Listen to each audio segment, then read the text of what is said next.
my true love down in the wrecking yard.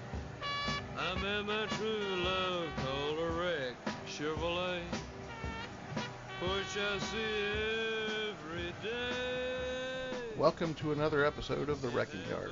My name is Tony. I am still the head cheese around here. As I sit here, I am getting ready to leave for the weekend to go celebrate the legendary Stardust Cowboy's 70th birthday up in Mankato, Minnesota. I'm going to do a little bit of podcast work up there, and when I get back, I should have a ledge extravaganza for everybody to gander at and listen to and watch. Mark your calendar, fans of the legendary Stardust Cowboy. There's something special coming your way on our website. Today's talk, however, is with somebody who I went into, or an interview with a person I went into thinking one thing and then finding out something entirely different. Let me explain. Back in the early 90s, I was kind of in one of my periods where I wasn't hearing a lot of new things that I like, and whenever that happens, I get a little bit, down. Nothing major, just, kind of wistful about wishing I had something new to listen to that I really liked. Well, my uncle sent me a couple of Sneetches CDs, and I fell for them instantly. I mean, it was exactly the sort of thing that I like. The songs were great. It was produced really well.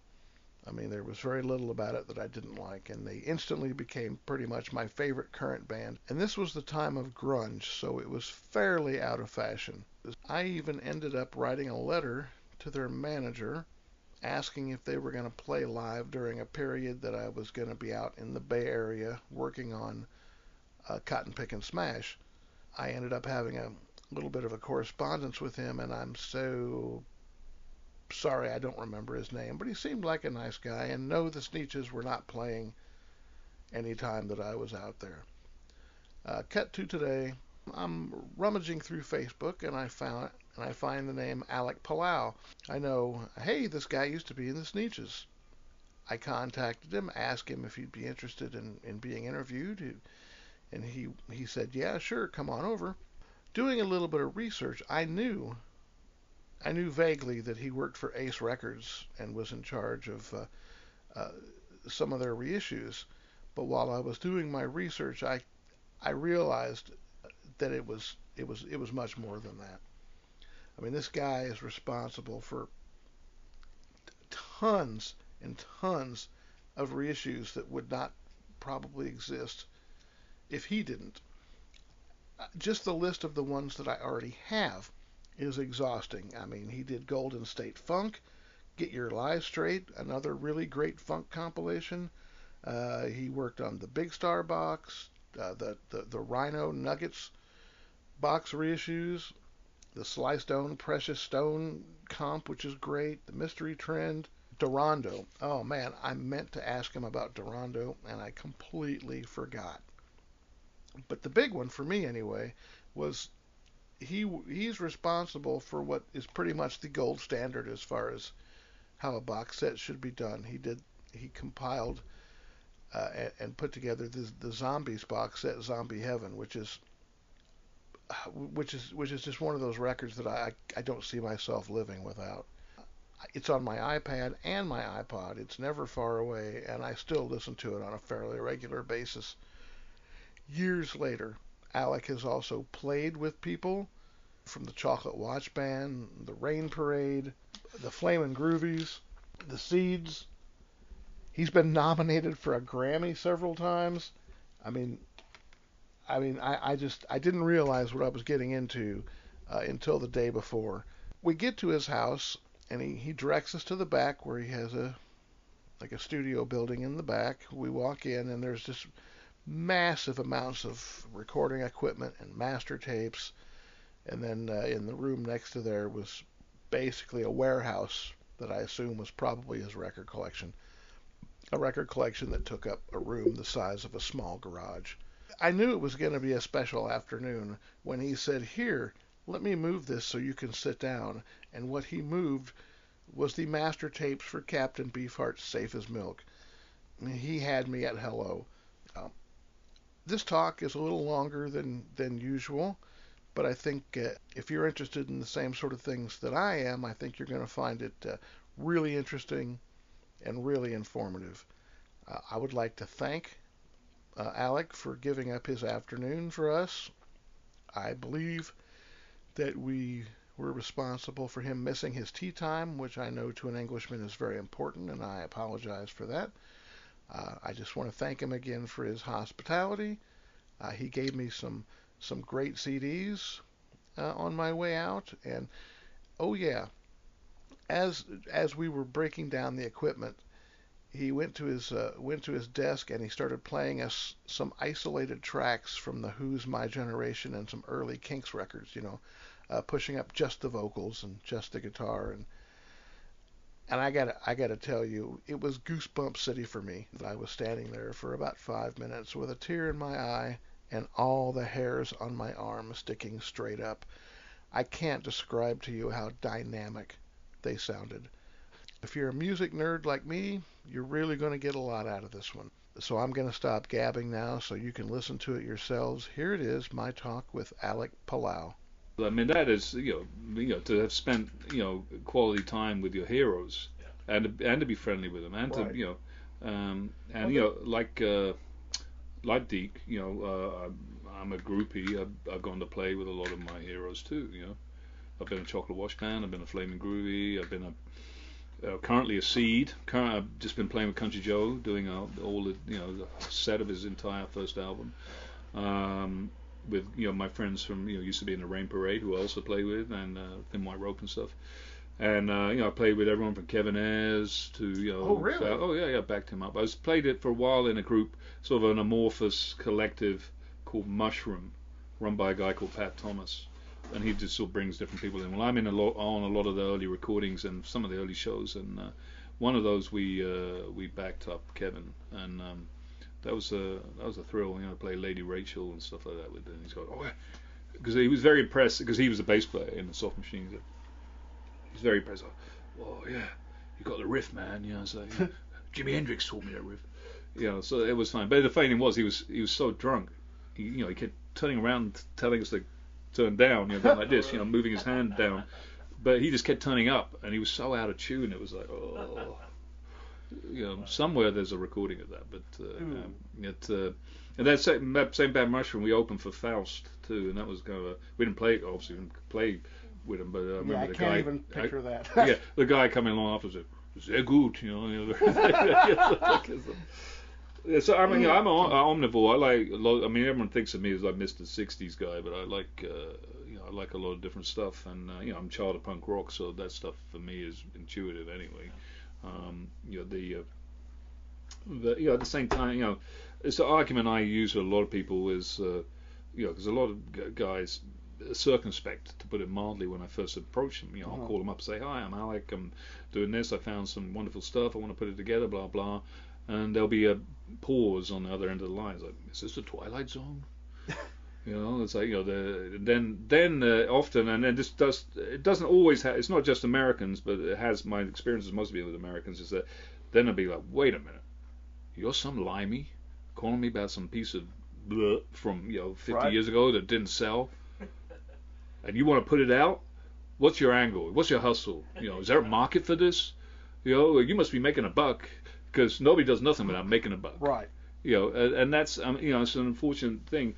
You have to take time to disavow them, and often the only really way you can do that is by sitting down, going to see them wherever they are if you can, and looking them in the yellows of their eyes and saying, no, this is right. It's a fan of music. I like it. I respect it. I'm in a position to be able to share it with the world for the greater good. No, it's not nostalgia. It's not oldies, blah blah. It wasn't successful at the time, but that doesn't mean that you can't appreciate it for what it is. It doesn't Right. matter when it's made, it's when you hear it that matters. So any kind of music from any era, that's the argument you often have to use to convince people that you're actually honest and genuine about your interest in what they did, because so many musicians don't want to talk about what they regard failure. Nobody in America never wants to talk. Americans never want to talk about failure. They always, it's all about success and anything. There's you go and talk to, several times, Rick Hall, from Fame Studios down Muscle Shoals, where I've done a lot of stuff. You want to talk to him about, Marcel Strong or some other cool little, obscure little thing, James Barnett or whatever, the great little soul singles he did that he released on Fame. He doesn't want to know about it. He wants to talk about, Paul Anka, You're Having My Baby, or, Baby Baby Don't Get Hooked on Me, because those are hits, and that's what he relates to, the Osmonds, all that kind of stuff. He doesn't want to talk about things that were failures, so, but, I should have unplugged that, but, let me just wait a second. You can go ahead, let me grab it. I can cut it out later. Hello? Yeah, hey, look, I'm just doing a podcast one, and I'll call you back. Yeah, I'll call you back. Glenn Campbell. Oh boy. Okay. All right. Okay. Yeah. Glenn Campbell's dropped off this mortal coil. Oh, did he die? I have a friend of mine who always calls it Dr. Death. Yeah. Oh. I met him at the Grammys actually. He was really nice. I mean, this is after the kind of kick in of the Alzheimer's, I guess. But he was just wandering around. They had the Grammys have a thing where they have the night before the Grammy event. Well, I don't think they do this anymore, but the night before the Grammy ceremony itself, they have a Lifetime Achievement Award thing where they hand out stuff, and it's quite nice. And then they have a big party, the nominees party. And that's when everyone's like, full of anticipation. Oh yeah. And then, the next day everyone's drowning their sorrows. But Glenn was just wandering around, and I just went up to him, shook his hand, and said, I really, love your records. I love your guitar playing. There's, Britain, is a long, got a very staunch fan base, and he was just really pleasant. He wasn't. That's a great thing at Grammys. They give you these like little medallions as kind of baubles. And I'm standing in line, Booker T's right behind me waiting for his, so I have a conversation with him for like, I would have been frozen in fear. Yeah. Well, no, but the funny thing, but I think, thing that helps me is being a nerd like I am and knowing a lot of for no other, for nothing else, the discographies of a lot of these artists. You can throw some stuff at them like, well, this guy isn't a usual fanboy or whatever, blah blah. That was many years ago. I want to say about the year 2000. I was involved with a documentary which never came out. It was about the British invasion, but I got hired to be a writer and conduct a lot of interviews, and went over to England and interviewed a lot of, sat with a lot of people, Animals, Kings, Hollies, everyone from Lulu to Freddie Garrity or Freddie and Dreamers, everything like that, blah blah, and I found that they quite a lot of them were like they were expecting just like tell us about the 60s, tell us about it. But I always made a point of like talking with them beforehand and saying, I love that B-side, blah blah. Like I was talking to Jack Bruce about the record the Graham Bond organization made with Ernest Ranglin, who's like a blue beat guitarist. He's like, wow, you know about that, right? So if you can do that, that normally softens up a lot of because it shows that you're actually you know something about them, but and you've just had to be able to present it in a as I don't know what the word is, as unintense a manner as you can, so they don't think you're some gibbering. Yeah, that you're not like the people that interrupt them while they're eating dinner. Yeah, right. Yeah, but I mean, I'm very sensitive to that because if you come across as a fanboy or whatever you want to call it, then that's a there has to be off-putting. Right. But if you can throw something at them that they I met Paul Simon for literally 30 seconds backstage at a show, but I made sure to mention Jackson C. Frank album that he produced, in 1965 when he was in England, and he was like, I remember he just had a kind of glassy look when I mentioned it, over his eyes, but he did acknowledge that. Oh wow, I probably asked him something like, hey, do you still have the master tapes of that or something like that? Some silly question, but at the same time, it's like it's nice when you get a glimmer of recognition from people, because I say a lot of Americans.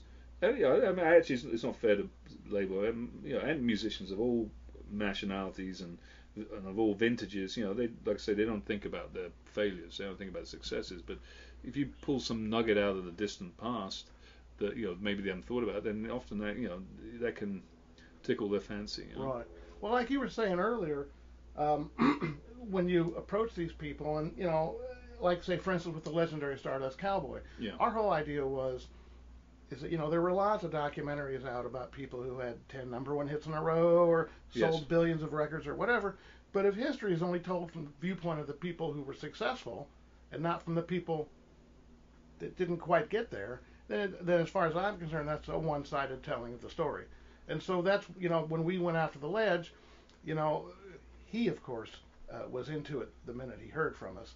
But a lot of the people that we talked to around him, we had to sort of talk him into it, because they were all, of course, afraid that we were making fun of him. Yeah. Which was, I'm not going to go into it now, but I have a huge Ledge backstory, and there's no way I would make fun of him. I love the guy and I love his records. Right. So I'm not going to make fun of him. But like his mom and his sister, they wanted like nothing to do with us, and they actually wrote us a couple letters like asking us not to do it. Yes. And there are just some people, that just didn't quite get that brass ring, but their stories are still interesting as far as I'm concerned. Oh yeah. Well, no, but again, I don't want to keep bringing up the sort of transatlantic thing, but you see the Europeans, and I'm symptomatic of this, but the rest of the world, we look at American culture for what it is, not for how much dollar it generated. Right. And that's why most of the rarest rockabilly and soul records that came out of America in the 50s and 60s, they all now reside in England and Europe. They don't, because Americans were happy to take the foreigners' money for it, and the funny thing is I mean, it's only happened to me once or twice, but I have actually had some weird blowback from Americans about about the tremendous interest of Europeans in American popular culture. It's like to the extent of if I've been involved in maybe trying to acquire a catalog, and there's an American that's trying to go after it, they'll be like, I don't want those tapes leaving the country, or I don't want some foreigner telling me what to listen to, blah blah. Right. Well, us foreigners are the ones that saved the vast majority of American popular culture, whether they like it or not. Well, look at the blues, Yeah, well, exactly. the 50s and early 60s, you go up to, some guy's house, you go, hey, you put out 6 records back in 1931, and we'd like to do something with it. And the most you'd get was a puzzled look, like, I did what? A lot of them barely remembered what they did Right. back in the 20s and 30s. Was it? I'm trying to think of who it was. They came to his house and he thought they were joking with him. Right. He thought he hadn't picked up a guitar for like 50 years. And then all of a sudden these people start popping up everywhere. There's as far as film footage is concerned, if it wasn't for a lot of the TV studios in England, a lot of footage wouldn't even exist. Well, France and Japan. Howlin' Wolf. Oh yeah, France actually is probably the greatest repository of that kind of stuff, because even BBC has chucked the vast majority of what they have. But the interesting thing about it is I wouldn't blame someone made records in the 20s not remembering it, but Right. I deal with a lot of guys from much more recent times that they cannot remember anything. I mean, a lot of them are still in orbit, and there's been several times when I played them something. Well, I give an example is Country Joe McDonald. I've been working with a lot recently, playing with him as well as reissuing stuff. Well, I went to chat to him about the first album that Country Joe and the Fish made, which is a landmark record in the history of psychedelic music. It's the first genuinely psychedelic sounding record to come out of this area. And we were talking about one of the songs on there. I can't remember which. I think it was maybe Death Sound Blues or something like that. Anyway, and I commented, oh well, you did an original. Originally, you did this song much longer with extra lyrics, and he wasn't. No, I don't think so. And I said, I think you did, and I always like to make sure I have the evidence on hand. I pulled out my laptop and played this recording of the Country Joe and the Fish at the Matrix Club in San Francisco, from about 6 months before the band cut that record, and I played it to him, and I said, listen to this, these songs, and he goes, that's not me. That's not me. What are you doing? That's not me. And then, sort of after about 20 more seconds of audio, the penny dropped, and it's like, is that me? Is that me? That's me. But they often, they, people can do things much more recently and completely forget about them. Right. And that's just, you move on if you're a creative personage. you do something, you experiment, it might not work, or you move on, you change it, and you forget about how you did it originally. Right. And therefore, it's a to be reminded of it sometimes is can be it can be amusing, or it can be quite confrontational. Right. It's like, no, that's you playing on that. No, that's you singing. No. How do you know? I was there. You weren't. I mean, Right. because we weren't there. All we can base it upon is the hard evidence, whether it be as a recording or paperwork or anything else, and then some educated guesswork. And that it does happen where I might point something out. I try to be as diplomatic, but I'll say, well, you say you did this, but you actually did this, and people get quite shirty, as we say in England, about it. It's like, no, I didn't. I was there. You weren't. Blah, blah, blah, blah. Well, there's and often there's people have selective memory, and they have prejudices that color them against it. You might have somebody really hated a band for no other reason than the fact that the guy trod on their toe at the gig or something like that. Right. So, those guys sucked. Well, no, they didn't. But it's like, everybody has their own natural prejudice, and that's natural. But to get back to your wider point, Tony, about the rest of the world and American culture. I mean, I have this little saying, which again, it kind of drives some Americans up the wall, but it's America invented rock and roll. There's no doubt about that. Absolutely. But it was the British that kept it alive. Oh yeah. Well, here's an interesting story. I told this to Deke Dickerson, and this might help explain some things. But I went through a real vivid R&B phase for a while after I discovered Hank Miller and the Midnighters. It was like Five Royales, Little Willie John, all this stuff. And Roy Brown and Winona Harris, and I'm like, well, man, this is all this great stuff. Most of it's pre-Elvis. Mm-hmm. So I asked my mom one day. I was like, hey, Mom, I said, before Elvis, there was all this really great music out there. I said, did you listen to any of this stuff at all? And she told me that she said, as a child, she didn't know that black people made records. Mm-hmm. That's how separated, because we had like rock charts and then race charts, I guess is what they called them up until the mid-50s. And my mom said it was so segregated that she had no idea that there was even this whole subculture of music going on. And I know a lot of people complain about Elvis, saying that he took somebody else's culture and did this and did that and blah, blah, blah. And I say, fine, I love Chuck Berry too, but it was Elvis that kicked the door down, that made it possible for everybody else to rush through. Had there been no Elvis, I mean, there still would be rock and roll, I think, but I don't think it would be exactly what it is now. I mean, Elvis was the germinating seed. But you know what he was? He was he was not unusual because they were not. And when I say not unusual, what I mean he was not unusual in being a white artist that was interested in translating what they heard of black music, right. or combining it with their own thing. And because there were pockets around the country of that sort of a thing where there was intense interest from white musicians or just audiences in black music. And a lot of that was what caused a lot of that segregation.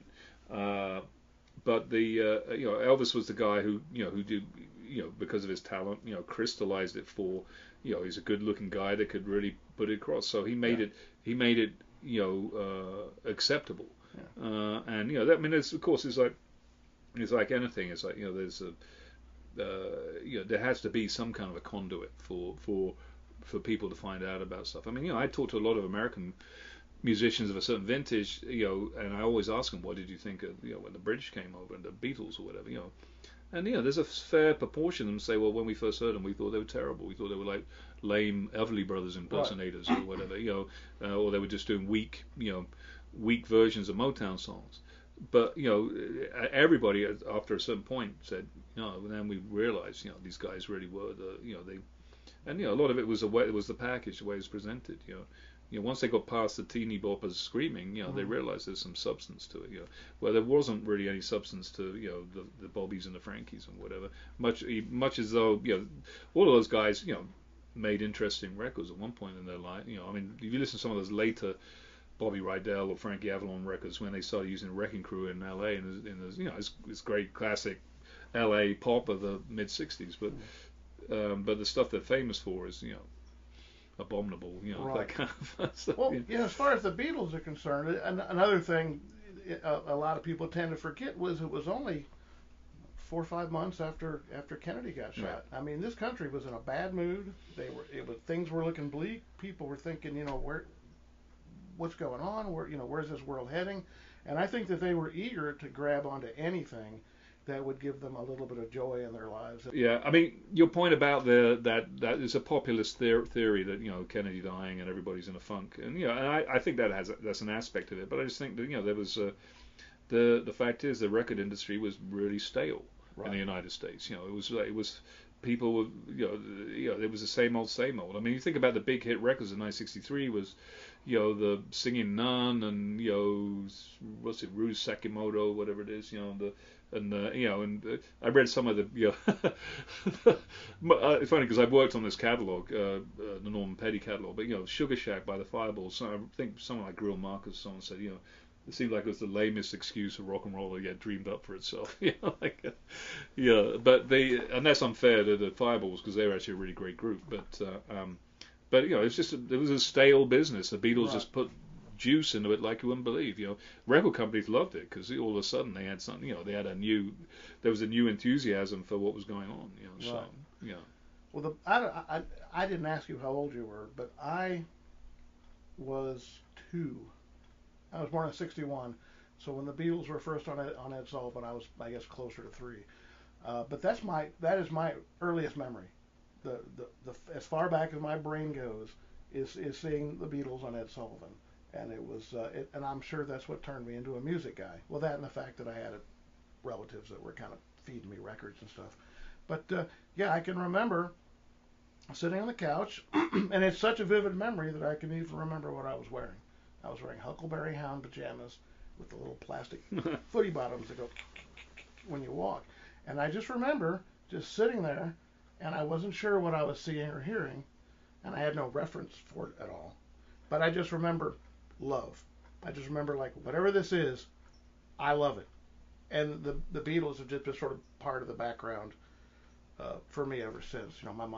My parents were fairly young, so we listened to the top 40 AM stations back when they were great, and we had a lot of Beatles and Herman's Hermits and stuff like that around the house. So it was always easy for me to get. But and almost everybody I've talked to traces everything they do back to that time period that when the Beatles first exploded.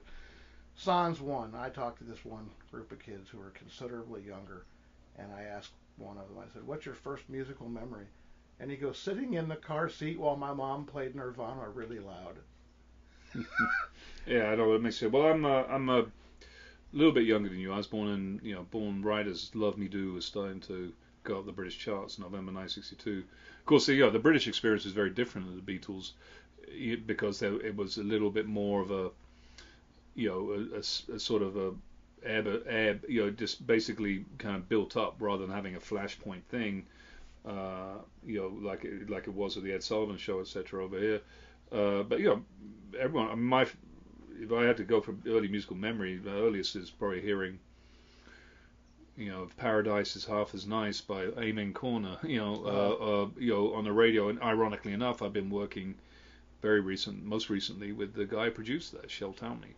But that's probably my earliest musical memory. But most people my age, we're subliminally programmed with the Beatles. Mm-hmm. I knew Beatles music inside out, upside down, long before I ever knew who was making it and what it was called. Because in Britain, they're not. I mean, they go beyond being an institution. They're part of the fabric of British life, I would say, in many ways. At least for everyone, of my generation and probably subsequent generations to slightly lesser extent, but they're still, if you talk, I mean, the fact is now Beatles are probably as popular as they've ever been because they're instantly accessible. Right. And everybody goes through a period where the Beatles they love it. And it's normally when you're just really becoming conscious of pop music beyond it just being a thing. But but I think the percentage of young people that really are devoted to the Beatles has probably gone down because young people as a whole don't seem to be as interested in music beyond saying they like it, right? Or hearing it. It's sort of, I mean, it's a cynical way to put it, but it's it's a sort of a wallpaper thing for them, really, in many ways. Well, if I wanted to be cynical about it, I would say that the value has gone down to a certain extent. And what I mean by that is, when I used to get paid, I'd take my money, go to the record store, I'd pull out 10, 12 albums, walk around with them, knowing I could only afford 3 or 4 of them.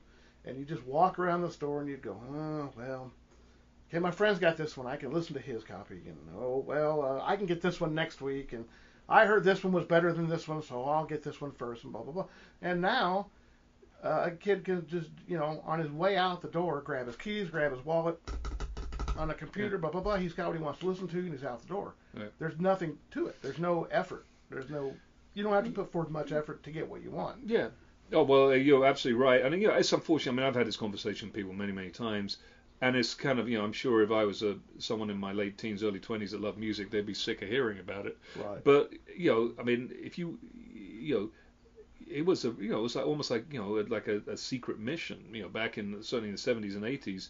I mean, you try finding a Sonics or a 34 Elevators record in London in the early 80s, forget it. I mean, rock and roll wasn't popular anyway, and that kind of stuff, I mean, it was like and it was groups of us, like your experience, where you have friends, and one of us would get something, hey, have you heard this, and blah blah, blah, blah, and and every penny I had, I would buy records with. I didn't, I mean, I drank a few glasses of beer, pints of beer, I'll admit that, but I've never taken any kind of drug. I don't smoke cigarettes, and I didn't waste my money on other kinds of frivolities, because vinyl, to be honest with you, is way more satisfying, and I still have all those records that I bought back then that I venerate, and of course now that I can afford to buy records, and I've spent, hung out with some of the, with a lot of the people that made the records that I admire, it's like, wow, that's great, da da da, I can buy things, if I'd had the money that I have now back then to buy records, I would have gone crazy. And right. I remember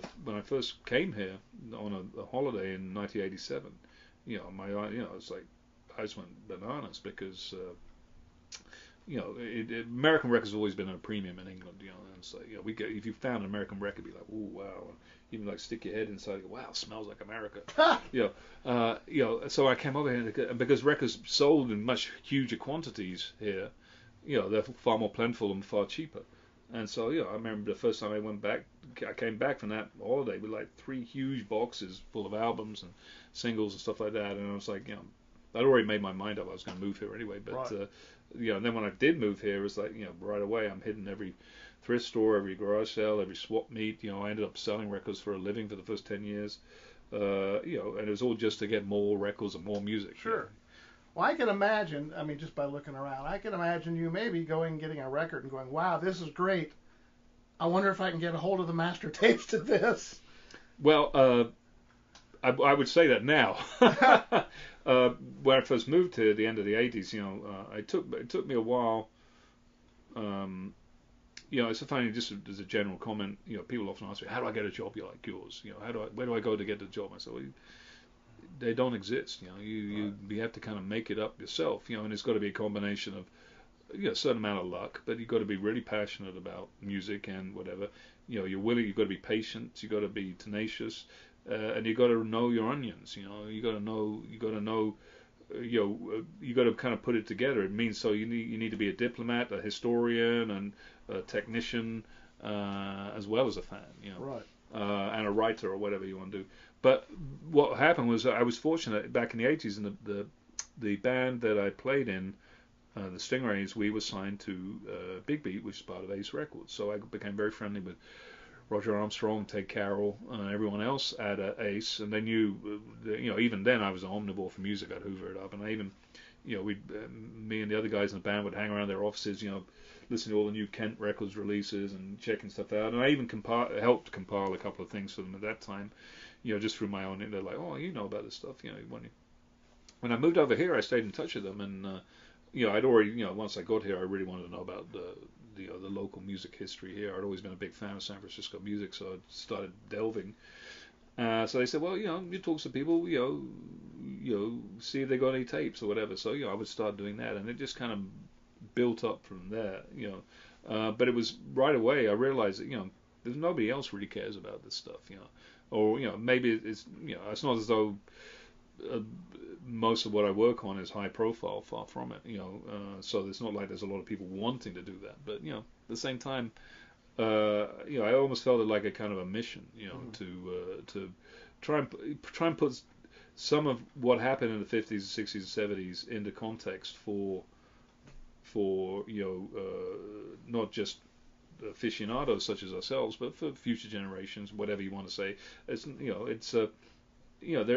is a big element to me of preserving popular culture. Right. It doesn't matter if it's obscure or if it's if it's not going to sell or whatever. I mean, a lot of the records I do don't sell. I mean, the collections I put together don't sell in huge amounts, but they're kind of service to humanity releases. Right. And that's really my viewpoint on it.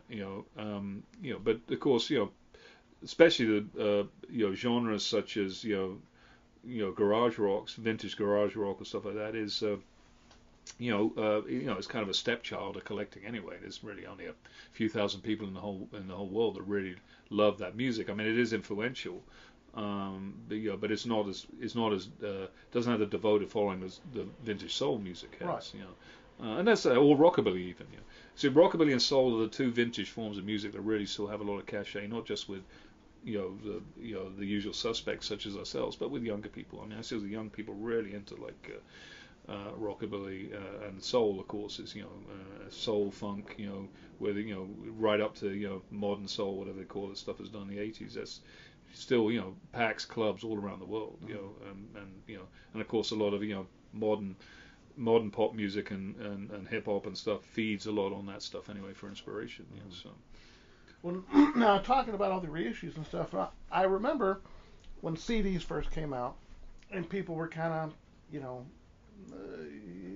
iffy about them at best. But the one thing that about CDs that I noticed almost immediately was that, and you can tell me if this is true or not, it seemed to sort of goose the reissue game a little bit. Like for instance, if I wanted to hear Big Star before CDs were out, I had to look pretty hard, and I might have to pay, a little bit more than you normally would for a record. They just, and this is particularly in Indiana specifically, you just didn't find stuff. You just didn't find stuff. I mean, I looked for a copy of the Yardbirds. Little Games. Yeah, that was the hardest. It's not even the one that you really want, but I wanted it. It was impossible. It was impossible to find. And then one day, poof, there's a CD and it's got 10 extra songs on it, and it's $10. And I just feel like that. And then like the Bear Family, putting out these big whopping sets, and so I don't really have this sort of Jones against CDs that other people seem to, because I feel as though it's because of the CDs that we've been able to preserve a lot of what we've been able to preserve. I would imagine without CDs, a lot of those tapes would have just continued to lose their oxide particles until there was nothing left on them. At least this way, it's like you say, it's preserved for some kid 200 years from now, who's looking up music history. I sometimes wonder about that too. Like, what is somebody 200 years from now going to think of the Beatles or the Kinks or whatever? Is it? Will they be able to relate to it? Oh, I think the same way that we discuss Mozart or Beethoven or whatever, or Shakespeare or whatever. I mean, it's like you kind of like when you're at school or whatever, learn that stuff, like why should we care about these old fogies? But then you actually get into it. Well, it's because they were good. I mean, but to answer your question, Tony, you're absolutely right. CDs gave a kick to the industry generally. In fact, they gave too much of a kick. Because what happened was, all of a sudden, there's a huge amount of money flooded into the music industry in the late 80s and early 90s. And, people started overspending on stuff. They were forcing people to buy stuff over again. For reissues and back catalog, it was a wonderful shot in the arm. And, again, you're absolutely right. It forced labels to go to the original sources, the tapes and master tapes. And, there's a lot of controversy over, especially in the early days of CD, a lot of people, just because they had the master tape or the multi-track, they had to remix it. I was like, if it ain't broke, don't fix it. Right. People did a lot of that, making stereo versions of things that never been stereo. Well, there's a reason why it wasn't, because when you put it in stereo, it loses all the power that it had when it was a great old mono thing. But that's the stereo mono argument is a thing that rages on to today. But I still feel that I'm a huge fan of CDs for the point of view is that for what I do, it really allows you to tell a story. You can it demands that you get the best possible sources. You got an ample playing time. You don't want to overdo it like a lot of early CD reissues and like max it out because everyone gets fatigued after about 40 minutes. Right. But and it demands that you annotate it in a way that you need to put some real meat in there for the listener. So the sound quality and the packaging and just the format are all a great way to, if you really want to do make a significant sort of comment on a catalog or an artist's work or whatever, you can do it with a CD. Vinyl, I'm just a huge fan of vinyl too. I don't, it's and the vinyl, boom, for whatever you want to call it at the moment is great. But I'm also realizing that the best vinyl reissues, if they're not just straight repackages, which is what 90% of them seem to be, which is what there's a record store opening again. You go in there and it's just the racks are clogged with reissues, 180 gram reissues of albums you can still get for $1.95, in the used bin. But if you're doing if you're doing a more of a thematic or a conceptual, I should say, thing, then vinyl is great, but you're limited by the amount of time you have, and they're more expensive. And the fact is, 90% of modern vinyl reissues are cut from a digital source anyway. So if the argument is that analog is better, then it's totally defeated because all you're doing is it's like you're adding a bunch of surface noise basically. Right. You're not, and you're squashing the dynamic range even. CDs actually have a much better dynamic range. So the old argument, it's not as warm or whatever, blah blah. Well, that's because early CD mastering was poor. That people they didn't understand how to make them. Now you can actually really, if you're sensitive to the source material, you can make a CD sound wonderful. You have to be judicious in what kind of compression limiting EQ you use, and you want to stay have your analog hat on, because I hear some especially maybe not so much right at this moment in time, but about 5 years ago there was so many bad vinyl reissues and bad sounding, terrible, from these respected reissue labels, and it's like, this is garbage. Why would anyone want to listen to this? And pay like $29.98 or whatever it is for it. It's like, you'd be better off finding the original and a clean original, whatever. Probably cost you about the same in the long run. But right. So I feel CD, and I believe CD will live. It's not going to die. It's just going to become a bit more of a boutique thing. That you may it's not going to you won't be able to go into a store and buy it, but you'll always be able to order it, and there'll be there's probably a couple of there's a couple of thousand people in the world that will buy most CD reissues. A few people will cross over, obviously. A Beatle thing or whatever will always sell hugely on CD, but for the obscurities that I tend to toil over, I was only ever looking at selling a couple of thousand copies of things anyway, so it's not a big difference to me whether it's only available as mail order or Amazon or whatever. And the trend is for physical product generally now is to be more deluxe and way more expensive. Right. Because if you want a physical thing, it's more expensive to manufacture, and it's got to have more sizzle to it. I've been on a few Grammy committees, and not on the packaging committee, but on a historical committee, and you get these big, huge boxes, blah blah. There's a tiny little record or CD inside it, but there's all this sizzle, and we're supposed to be like, wow, like because of that. Well, and it's and it's $300. Well, a few lawyers or doctors can afford it, but the average person who actually care about this can't. Sure, like that Pink Floyd box that just came out. Mm-hmm. I know no teenage kid that is going to be able to afford to buy. No. What is it, like $300 or $400? Well, that was the one that the first version. They released each volume separately, which is so the more affordable. But the truth is, if you're a teenage kid, you you figure out where to download it from immediately. I mean, the fact is, because once anything's released, it's right out there. Yeah. You know, you cannot police that. It's really like whack-a-mole. It's like it comes up there, shut it down, comes up somewhere else. That's why, you know, for my little tiny slice of the record industry, the best thing I can do is just produce the very best possible package and trust that people still want to buy that physical manifestation of it with the booklet and the artwork and the liner notes and the you know, being able to put it in the, it's not an MP3 or FLAC or whatever, blah blah, Right. and, you know, and just enjoy it, because that's how I related to music when I was a kid growing up, is that tangibility. You know, you'd sweat to find that, you know, that rare record, and you'd take it home, you covered it, and you play it, and you'd learn every last second of it. You know, be ingrained in your brain. Well, for me, you know, I'd put something on and I'd basically just stare at the cover.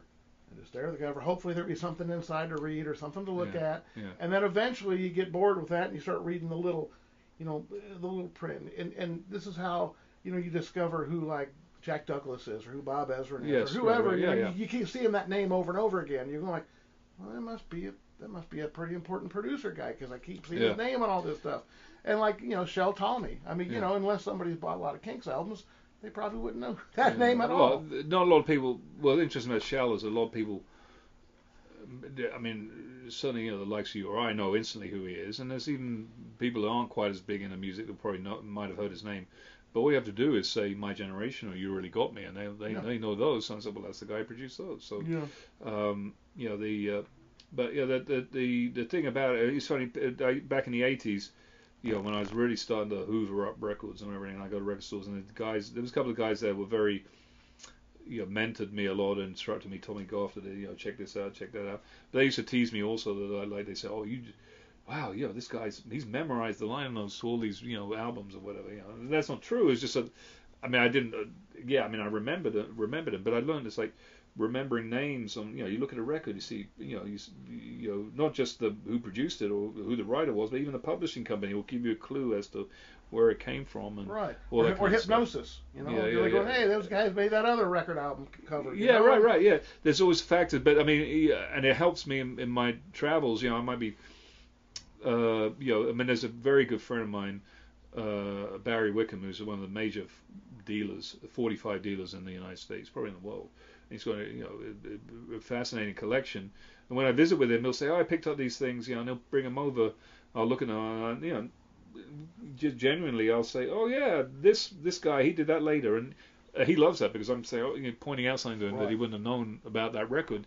But this is because I'm a nerd, and I happen to know that publishing company was owned by a guy that did this, and you know, that kind of thing. You know, those again, that goes back to what we were talking about a little bit earlier about, you know, people ask me, how do I get a job like that? Well, you have to have that kind of weird Rain Man style interest in things to be able to kind of pass out, you know, the information you get about things, you know. And of course, you know, the trouble is we're in an era now where there's so much information out there, but there's so much inaccurate information out there. I don't know. I mean, and I look at so many of these, you know, reissues, whether it be vinyl, CD, and they're done by not just by younger people that are just finding out about music and researching it, but also by, you know, the old hacks that are always wheeled out to write liner notes, and they're just yanking stuff off Wikipedia and all that kind of stuff. Not really, to me, is I don't want to write about what I'm, you know. Well, first I should back up there. I only work on things I want to. I mean, in like 95% of the reissues that I put together, ideas that I came up with, I found out where the repertoire was. Often I romanced the people to do the deal, did all the transfers of the tapes, you know, interviewed everybody I could, you know, scanned the photos, wrote the liner notes, direct the art guy. You know, I'm able to stay in control of all of it up until you know, I mean, somebody else that I trust will master it, and you know, and or do the artwork, and obviously the label puts it out. But up until that point, I've managed to be in control of it, and that's very unusual in this industry. Most people, most reissue labels have one person doing that, another person doing this, but my point is it's really important to me that if I put this thing together, I want to be able to do the last word on it. I don't want somebody else to come along and do it better than me. So, like for example, my most recent thing, I just finished the line notes a couple of days ago. One of a group artists that Shel Talmy produced, a British group called Wild Silk. They only put out a couple of 45s, sort of pop psych type things. Wonderful stuff. Very good sort of British singers. They could sound like the Association or Mamas Papas, which a lot of British groups in that era had difficulty replicating. Anyway, I had no idea where they were, and it's like, how the hell am I going to be? I wasn't material, but I don't know anything about how it came to be.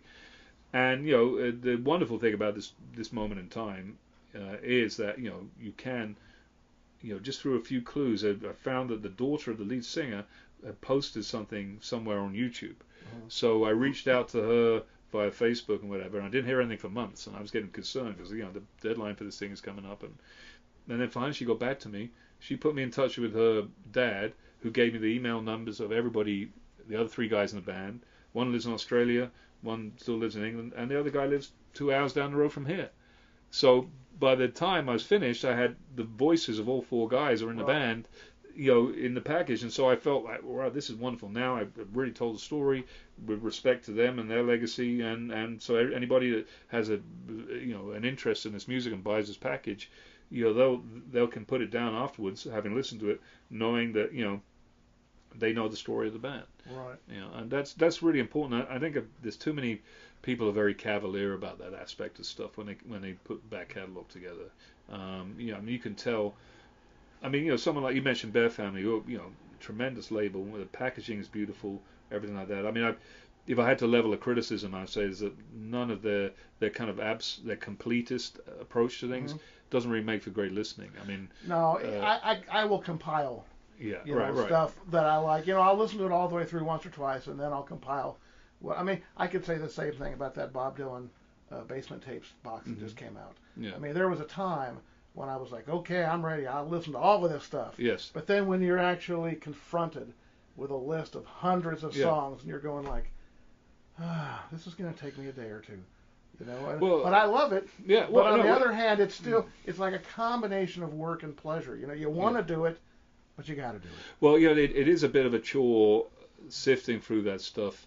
Unless you already know. And of course, but it's a very that completist thing has become more and more the kind of the standard for a lot of labels, because they don't want to in the past most labels, especially in the 90s, would say, well, we don't need to do all of this. We don't.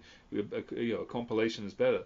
And I tend to agree with them because I still feel that I'm in the entertainment business. Right. Every collection I put together, vinyl or CD, I've sequenced it like in the same way I would sequence a set list for the band I'm playing with. It's like you have to have some dynamics, you have to have some ebb and flow, you have to you don't putting stuff in chronological order is not always the best way to do stuff. No, that's when it becomes work for me, because I still want to hear this stuff, but maybe I don't want to hear it all in a row. Yeah, we don't. That's what's great about CDs, is that you can program them, or you just rip them and move them around in iTunes or whatever your favorite program is, if you want to do that.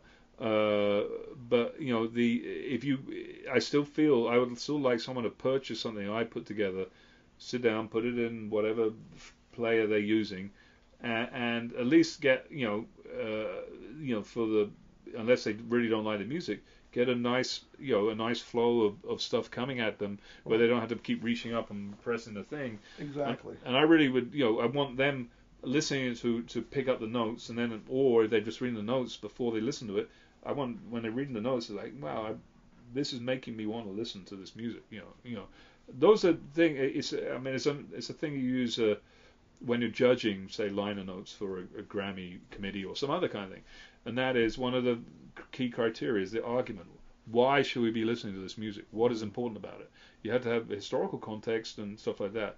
But I'm so bored by reading line notes of just a blah blah blah blah blah parade, or a bunch of superfluous hyperbole without any justification for this is one of the most incredible pop psych records of reggae.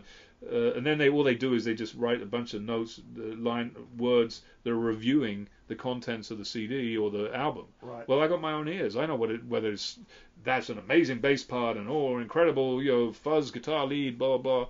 Well, yeah, I can hear that. Tell me what it was inspired by, or what happened in the session that day, or whatever. And I guess at the end of the day, all I want, I just try and put things together the way I would want to find them if I was a consumer. Right. Well, I am a consumer, so I look at what everybody else is doing, both in my market, in the back catalog market, and just generally, as I was saying with books and stuff. You know, you want to have to me, a book has got to pull you in, and you don't want to put it down. You know? Right. Now that's one of the things I really liked about the Bear Family boxes is that if had you offered to sell me the book from the box set separately, I probably would have bought the book because I mean, like for instance the Johnny Horton box sets. I mean, there's not a whole lot out there about Johnny Horton. If you want to know about Johnny Horton, you'd better do some digging because you know he doesn't have a biography coming out every year. But you know the Bear Family box was like that thick. And it just had all these, and they use nice glossy paper. They don't use like cheap materials. Yeah, there are some things about Bear Family you should know, though. I mean, they've at least, well, I don't know what it is now because the guy that started the label sold it to his employees, but their key market is mail order. So and they do very small runs. They're operating in a territory, Germany, where it's a lot easier for them to clear these big, vast boxes and things. If you try to do those sorts of boxes in the United Kingdom or in the United States or even other territories, you'd have much harder time legally, logistically. And you know, and they obviously have some kind of, they have it down to a point where you know they can do these deluxe things in an affordable way, but they're still very, very expensive box sets. Oh, so I had to save up for every one of my exactly. bought. I mean, so while it's wonderful to say that it exists, you know, I don't know. I would still want people to be able to, you know, to easily access something I put together, you know, because, and at the end of the day, it's like you or I can go into a tape vault or look at a discography and pull every single take of every single thing and put it all together. You know, that doesn't require the same sort of thought processes as actually putting a carefully nuanced set together. I mean, this is not a criticism of Bear Family. It's just that that's their approach. They got it down right, and everybody admires them. But people always say to them, "Oh, you know, why do you do things like Bear Family?" Blah blah. I said, "That's their territory. That's the way they do stuff. I'd rather do something that's a little bit more, you know, like I say, conceptual, and you know, a bit more of a real, you know, sort of a storytelling, you know, kind of a thing, as opposed to like, you know, they do. I mean, they have in recent times done more." You know, sort of intro. They did a wonderful history of black music in Europe thing that was, I mean, it was tremendous. But you know, they only made 1,000 of them, and you had to literally be like an academic institution to be able to afford it. You know, so you know, so it's like, yeah, it's great, it's admirable, blah blah. But it's like, you know, I don't know. At the end of the day, you know, to say that that's the sort of the pinnacle of reissues, I think it's a different thing. It's more like they're much more in many ways an academic sort of operation. You know, like you would listen to it as an archivist as opposed to for pleasure. Right. Or while you're washing the dishes. Yeah, right, exactly. I mean, for me, you know, I still relate to music intuitively. It's to me, you know, the greatest. You know, I wrote about this recently for a magazine, but it said, you know, the best antidepressant you can buy is get an old Soul Garage 45, stick it on there, and crank it up. Yeah. You know, that's, you know, that, you know, I'm sorry, wading through like, you know, the 6 CDs of Johnny Horton is not going to have quite the same effect for me. It might for somebody else, but not for me. You know. Or if you pick out the 6 or 8 songs that might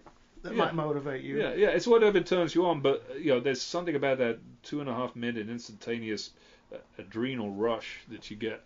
Right. You know, from and that's, you know, that's the tremendous power of music that even movies don't have. You know, you can get similar kind of rushes from watching a movie or whatever, but it's not quite the same as music, because music goes right in your ear, hits that synapse, and you know, and you're like, you know, it can make you feel so great. There's no drug in the world that can make you feel that good. No, I agree, and as a kid, I was grounded a lot.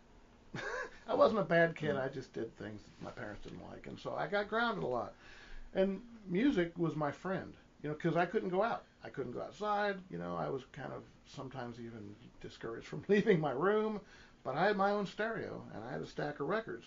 And you're right, that not only did it make me feel better about the situation I was in, but it literally became a friend. You know, I mean, and an escape. Yeah, I know. Yeah. It's my wife tells me, because she had a slightly dysfunctional upbringing. her way was, she'd just go in her bedroom and put on the headphones and crank, David Exactly. Bowie and Sparks, to volume,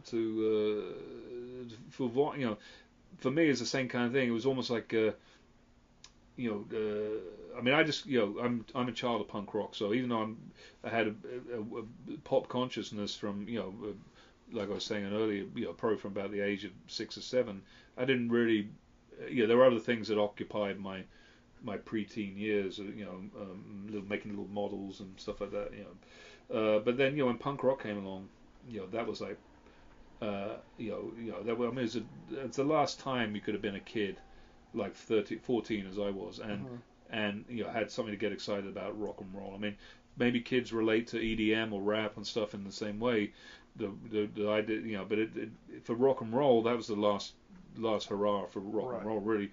But at the same time, as I was, loving, I mean, my favorites were like, Stranglers and Clash and Buzzcocks and Wire and all that kind of stuff. But at the same time, all of that stuff, I was hearing stuff from, 50s and 60s and think, wow, this stuff, it sounds even better than stuff that I got, and then when one day I went to a boarding school, and there was a record collecting guy that was there, and he had the Nuggets album, and the minute I heard that, I was like, that was huge for me. Yeah. When I got that, I became absolutely obsessed. Yeah, likewise. People got sick of me talking about it. I'm sure. I'm sure.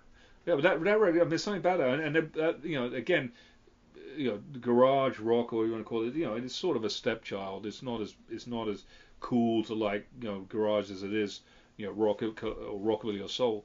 But there's something about that album that was just like, especially at that moment in time, because for me it made I made the connection between the 60s stuff and the stuff that I was hearing in punk rock. I was hearing the I could see the comparison, draw the line between them. So they're both good. There was no division, Right. Now you living in London, punk rock when it exploded, I guess you could call it that. I mean, it was kind of like everywhere. Like the Sex Pistols were on the cover of various newspapers and whatnot. Now for me in Indiana, a lot slower process. It was a desert. It was literally a desert. Okay. My uncle, the one I told you about, right before he moved to New York, he took me to the house where MX80 were practicing. And I was like maybe, I don't know, 12 or 13. Yeah. And I'm sitting there, and I sat there for the whole practice, and it was the loudest thing I'd ever heard, and it was the first time I'd ever been in the same room with musical instruments. And I'm like, oh my God, what is this? This is, oh. And ironically, they also had a copy of Hollywood Babylon on their coffee table. So as a kid, I'm sitting here listening to this stuff, and I'm flipping through this book, and I'm going, he did what with a bottle now? Huh? What? And by the time the night was over, like my life was going in a different direction than it was that morning. Right. Well, my uncle, when he went out looking for an apartment out there, he goes, hey, look, I heard this band. You'll love them. If you ever see an album by this band called the Ramones, just go ahead and buy it. You're going to like it. And I was like, okay, sure. And we heard about them a little bit at a time. Occasionally you see like something in Cream magazine about them or on Rock Scene or whatever. But nothing. I mean, we literally were in a desert. Right. Well, that's I think that's an experience for most people living in this country at that time. You see, England is like England's a small country, so it's instantaneous. Right. Something can sweep the country, in a matter of weeks. Whereas here, I mean, outside of you have these little enclaves. My wife, she was a very big participant in the early Mabuhay Gardens, the whole punk scene in San Francisco and everything like that. But she said, it was hard, even though this was like a real hip area, it was still took a while for stuff to percolate, and there was a great reluctance on the half of the American record industry to even accept punk or new wave, it's so by the time it kind of started really kicking in here, even on a small level, it was kind of done and dusted in England. Well, where we were, the local radio station would actually break the records on air. I mean, that's how bad it was. But thankfully, they did the same with disco too. The disco sucks thing. What's weird is back then I'm telling people, I'm going like, guys, we're young. I think this is what we're supposed to be listening to because it's fun. And everyone's like going, blah, blah, blah, whatever. And now, 30 years later, you turn on the TV and there's, the Buzzcocks on a Hyundai commercial, Yeah, yeah. or the or Well, that's I mean that is but it also goes back to that thing of like, it doesn't matter when music was made, I mean, the fact is the socio-cultural, surroundings of punk and new wave when it came out have dissipated, especially to the young people who weren't even born that are now programming the soundtracks for all these things. Mm-hmm. To them it's just, that kind of a noise or this kind of a noise. They, sorry, I mean that's a bit unfair. I mean it's a something that sounds to them like it's going to work, but they're not thinking about the implications of how it came to be, and certainly, which is what it means is that there's nothing, when it comes to pop and rock music anyway, its power to really kind of institute change on a social cultural level is kind of dissipated. I mean, what's been replaced by is things like rap and hip hop, and everyone's going on about how, like, the fact is, if you're a young kid now, certainly in Indiana, like if you were growing up now in Indiana, Mm-hmm. you'd be listening to the filthiest, nastiest Oh. rap music you could, because that's the thing that's going to piss off your parents. Exactly. And that's the biggest market for rap music. It's not the African American community, it's white kids in the Midwest. And they're the ones that fuel the kind of, the empty posturing that is still so prevalent in rap music. So anyone that has a positive message in rap or hip hop, is going to always get kind of passed over, in terms of like, the really big sales, Right. whatever, I mean, I'm probably talking out of turn here. I don't necessarily know I don't know a great deal about that marketplace, but I have observed that, and of course the record industry loves rap and hip hop because they're relatively inexpensive genre of music Right. to make. You don't necessarily have to have a band. And sells huge, far larger amounts than and same with the pop music. And now everybody can sort of do it in their bedroom, so to speak. And they can do it. They can come up with a track in Norway or Sweden, send it over to Beyonce. She puts a vocal on in like New York or Hollywood, wherever she is, and they have that's why you see. Now you look at the talking about writer credits and label. You look at the writer credit for a rap or a pop rap record like Beyonce or Jay-Z or something. That normally has like a dozen writers and a dozen Right. publishing companies, because all these different people of the old days of the even the days of the Jimmy Jam and Terry Lewis and those kinds of guys are sort of gone. Certainly the days of the auteur, the Shel Talmy or the Phil Spector or the Joe Meek or any of those kind of guys is long gone, because everything is sliced and diced, beyond belief. There could be, 24 people working on one record, having a creative part of it, but it's a, but it's still. I think if I was young now, gosh, I mean, I don't know, I wouldn't be able to, I probably my heart would stop because I'd be going. So much music, trying to hoover it all. I mean, how could I absorb it all? I mean, it's taken me 54 years to absorb what I've already absorbed, but there's so much more I haven't absorbed. Right. Well, that's what I was thinking about some kid 200 years from now. Like in the 70s when I was really getting into music and buying all these old records. I was only had about a 15 or 20 year period to catch up on to where I was. Mm-hmm. But I can imagine, like 200 years from now, some guy having to go through every decade of music until he get. I mean, I don't see how a person could. Well, I think you're going to find you're probably going to find that people zero in on certain things. I don't think anybody. I mean, up until this point, we've had essentially 60 plus years of quote unquote rock and roll. Mm-hmm. And the people such as our generation before us, generation after us, have had plenty of time to absorb that and really get to know it. So we can be know-it-alls about a lot of what's happened in the past 60 years. But I think in the future you're going to have you have somebody who knows every single thing about 80s pop music. You'll have a in 200 years' time, you have somebody who's doing a doctorate in the recordings of Debbie Gibson or something like that, blah blah. Right. But they're not going to necessarily know anything about anything else, which is totally understandable. But there's going to be a lack of context to the appreciation of music as time marches on, because how can you know about all this stuff? And I mean, I always laugh about it's like like there's somebody somebody who's going on and on about how much they love love the animals or whatever, blah blah, or or pretty things, but they've never heard of Howlin' Wolf.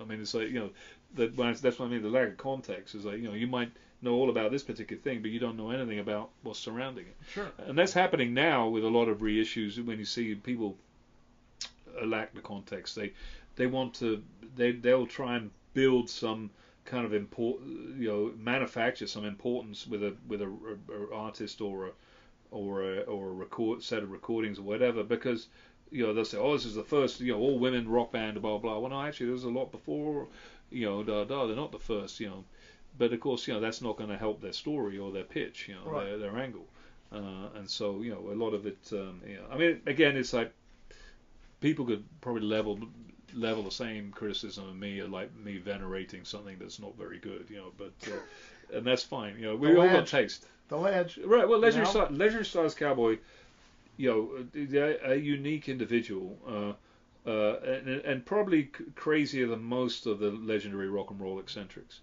I mean, I've spent a lot of time in recent years, putting Sky Saxon's life under a microscope, but he was crazy, but he was crazy like a fox. He had a monumental ego, so he was able to translate. I don't think the Ledge. I don't think he's egoless, but he's not a me guy. He's just he's probably exhibitionist is probably the worst thing you could level at him. Yeah, my uncle told me, actually gave me the perfect description of him. He said, without guile. Right. and that's it, because I mean there is no artifice about the Ledge. I mean, you get what you see. Yes. And that's what he's offering, and there's nothing more to it. Yeah. It's just, but I love that single, and I love his records, and a lot of times people just look at you funny, like, you trying to pull one over on me if I say I like this, are you gonna say gotcha? Mm-hmm. I'm like, no. I mean the guy basically accidentally invented cowpunk. All right. Or at least that's the way I see it, because I mean I've tried digging further back, with a few exceptions, maybe the Burnett Trio or something. You'll hear something that's kind of wild in a sort of country-ish fashion, but yeah, but but not like the Ledge did it. I mean, the Ledge kind of just served it up raw. I certainly would. I have an understanding of that to some extent. There were, because me and my friends, school friends, we formed our first band, Stingrays. We were totally in love with rockabilly, because we could hear that we loved that crazed aspect of it that you hear so a record to us that was like above and beyond everything was, say, something like "Love Me" by the Phantom. I was just going to mention that. Which is I mean that, and so Ledge is just a more, the "Love Me" has at least some kind of somewhat of a propensity towards being a piece of music. Whereas the Ledge is just taking the crazy aspect of that and just putting it right out there without even any kind of form or shape. It's just like, it's like like he's vomiting it out. No filter. Filter. And so, he was the first totally unstructured guy. I mean, you had, and the thing about Ledge is that it's palatable in his delivery. It was less palatable in the delivery of people like Wildman Fisher or the kind of hippie versions of that, which aren't as enjoyable. And and it's the Ledge is like he's about as far out of that kind of stuff as I like to listen to, but I prefer it when the craze thing is still kind of captured within a certain sort of framework, and whether it be Sky Saxon and the Seeds or Rocky with the Elevators or even Syd Barrett with early Pink Floyd. Right. There's the crazy eccentric aspect of it, but there's still something of a musical structure for you to be able to kind of latch onto. Sure, I'd throw Surfing Bird in there too. Surfing Bird. But Surfing Bird is is a little bit more to me of a novelty. It was at the time it would have been presented as it's like Papa Mau Mau, which is sort of a derivation of that was a novelty, and then you had things like Nina the Dinks, that Nina Coconina and stuff. It was the era of like goofball, onomatopoeic type songs, which is a tradition that comes from doo-wop, which came from before that, from field hollers and just street talk of in the black community, and stuff. But the Ledge to me is a little bit different. It's just like pure, just like almost like speaking in tongues or something like that. It's like the musical equivalent of that. It's not there's a slight concession to a format, but it really isn't. Whereas Surfing Bird is very formulaic. It's very but it's great. It's it's a crazy some guy going but it's not as organic, I guess. No. But I always like the unhinged quality of it. Yeah. But I mean, the unhinged stuff is always one. And I like it in a way that it doesn't have to be crazy. I mean, the third and floor elevators, the jug, the dooga, that's that. What I call the third sound, and some of the best groups are able to do that. Like Perubu is another good group. Where, they had a lot of weird noises going on in their records, but they non-alignment packed and all that stuff. It's just great rock and roll. I saw them back in '81, I believe, and I'll go ahead and tell this story since you're here. When I first got out of high school, my parents moved out of their house, but nobody else was moving into it for like 2 months, so they gave it to us to hang out in for 2 months. It was a huge house, and we're like, we just ended up putting both the beds in the living room because we didn't have any furniture. And so I had my stereo set up, and I used to put on like a stack of records before I go to bed. Just drift off and listen to whatever. I had Dub Housing, the Perry the second album, and lights were turned off. I had fallen asleep, and it had gotten to the last song on side one, which is I don't remember the name of it. But it was the one that's based on a song. It's just like some ghostly noises. And they go. And he told me that about 2 minutes into it, he was as close as he's ever been to getting up and pushing an entire stereo off of the table just to get it to stop. Right. Yeah, there's some things like that. There, but the bass. If you can put all that kind of weirdness into a song, then then it to me it takes in another area. And I've always loved that kind of thing. But some people, it bugs them. It's like but to a certain extent, that's my particular interest in that sort of thing. And the Ledge, I think, what I loved about I mean, I'll be honest with you, the only things I have of his are those early 3 singles, right? The Psycho Suave ones or whatever. Because when he did stuff in the 80s and 90s, it didn't sound quite the same. It wasn't like it's almost like there's something about that whole outsider thing where like people come in and make some weird record, right. Just for vanity reasons or whatever, and then they go away and they never do anything. And so when they come back and they redo something, it's not quite the same because now everybody's eyes are on them and they're expecting something. Right. When nobody's expecting something, that's when this weird outsider folk type thing happens. Well, he's had the same band now for I'd say probably close to 20 years now, which is really, he only plays a couple shows a year, right. And they kind of take care of him and look out after him and make sure he's okay. But did anybody ever tell you how he I don't know if he does it anymore, but how he used to when he'd get new musicians and they'd go, well, when does the song stop? And he'd go, when I take my hat off, I'll throw it in the air, and when it hits the ground, stop. And that's how they used to stop all their songs. They just say, okay, wait, here comes the hat. Bonk. That's how they stop. Yeah. But now he's got guys, that have played with him. Right. So once you get used to it, then, it's I mean, I even with playing with Country Joe, it's like when none of us are ever really sure when the song's going to end. You just have to watch his hand, and then you just see that his fingers, you just get ready to go dang as soon as you see his hand sort of fall away from the fretboard. I'd say it's always a joy to play with people. But like I say, there's something about those records like by Legendary Stars Cowboy that they're of the moment. Right. And you can't recreate those sorts of moments. When everybody's watching you, it's just not quite the same. Yeah. Well, if you get around to watching that, we tracked down like the vacuum cleaner salesman that found him in the parking lot. We tracked down the original engineer. T-Bone talked to us. It's really a very weird story, and none of it would have happened if he had run out of gas a mile earlier or a mile later. Mm-hmm. Literally, his entire story happened because he happened to run out of gas where T-Bone Burnett's first studio was in an office park. Right. If he hadn't done that, we wouldn't even be talking about him now. So, and that's also what I love too. I love stories. You know, when we first met the Ledge, we had no intention of doing anything. We just wanted to talk to him. I hadn't seen a clear picture of the guy. Right. You know, by the time he was done telling us all this stuff, we were going, really? I mean, the story was so unbelievable. It was, you know, we felt like we had to put it together into some sort of cohesive form. Right.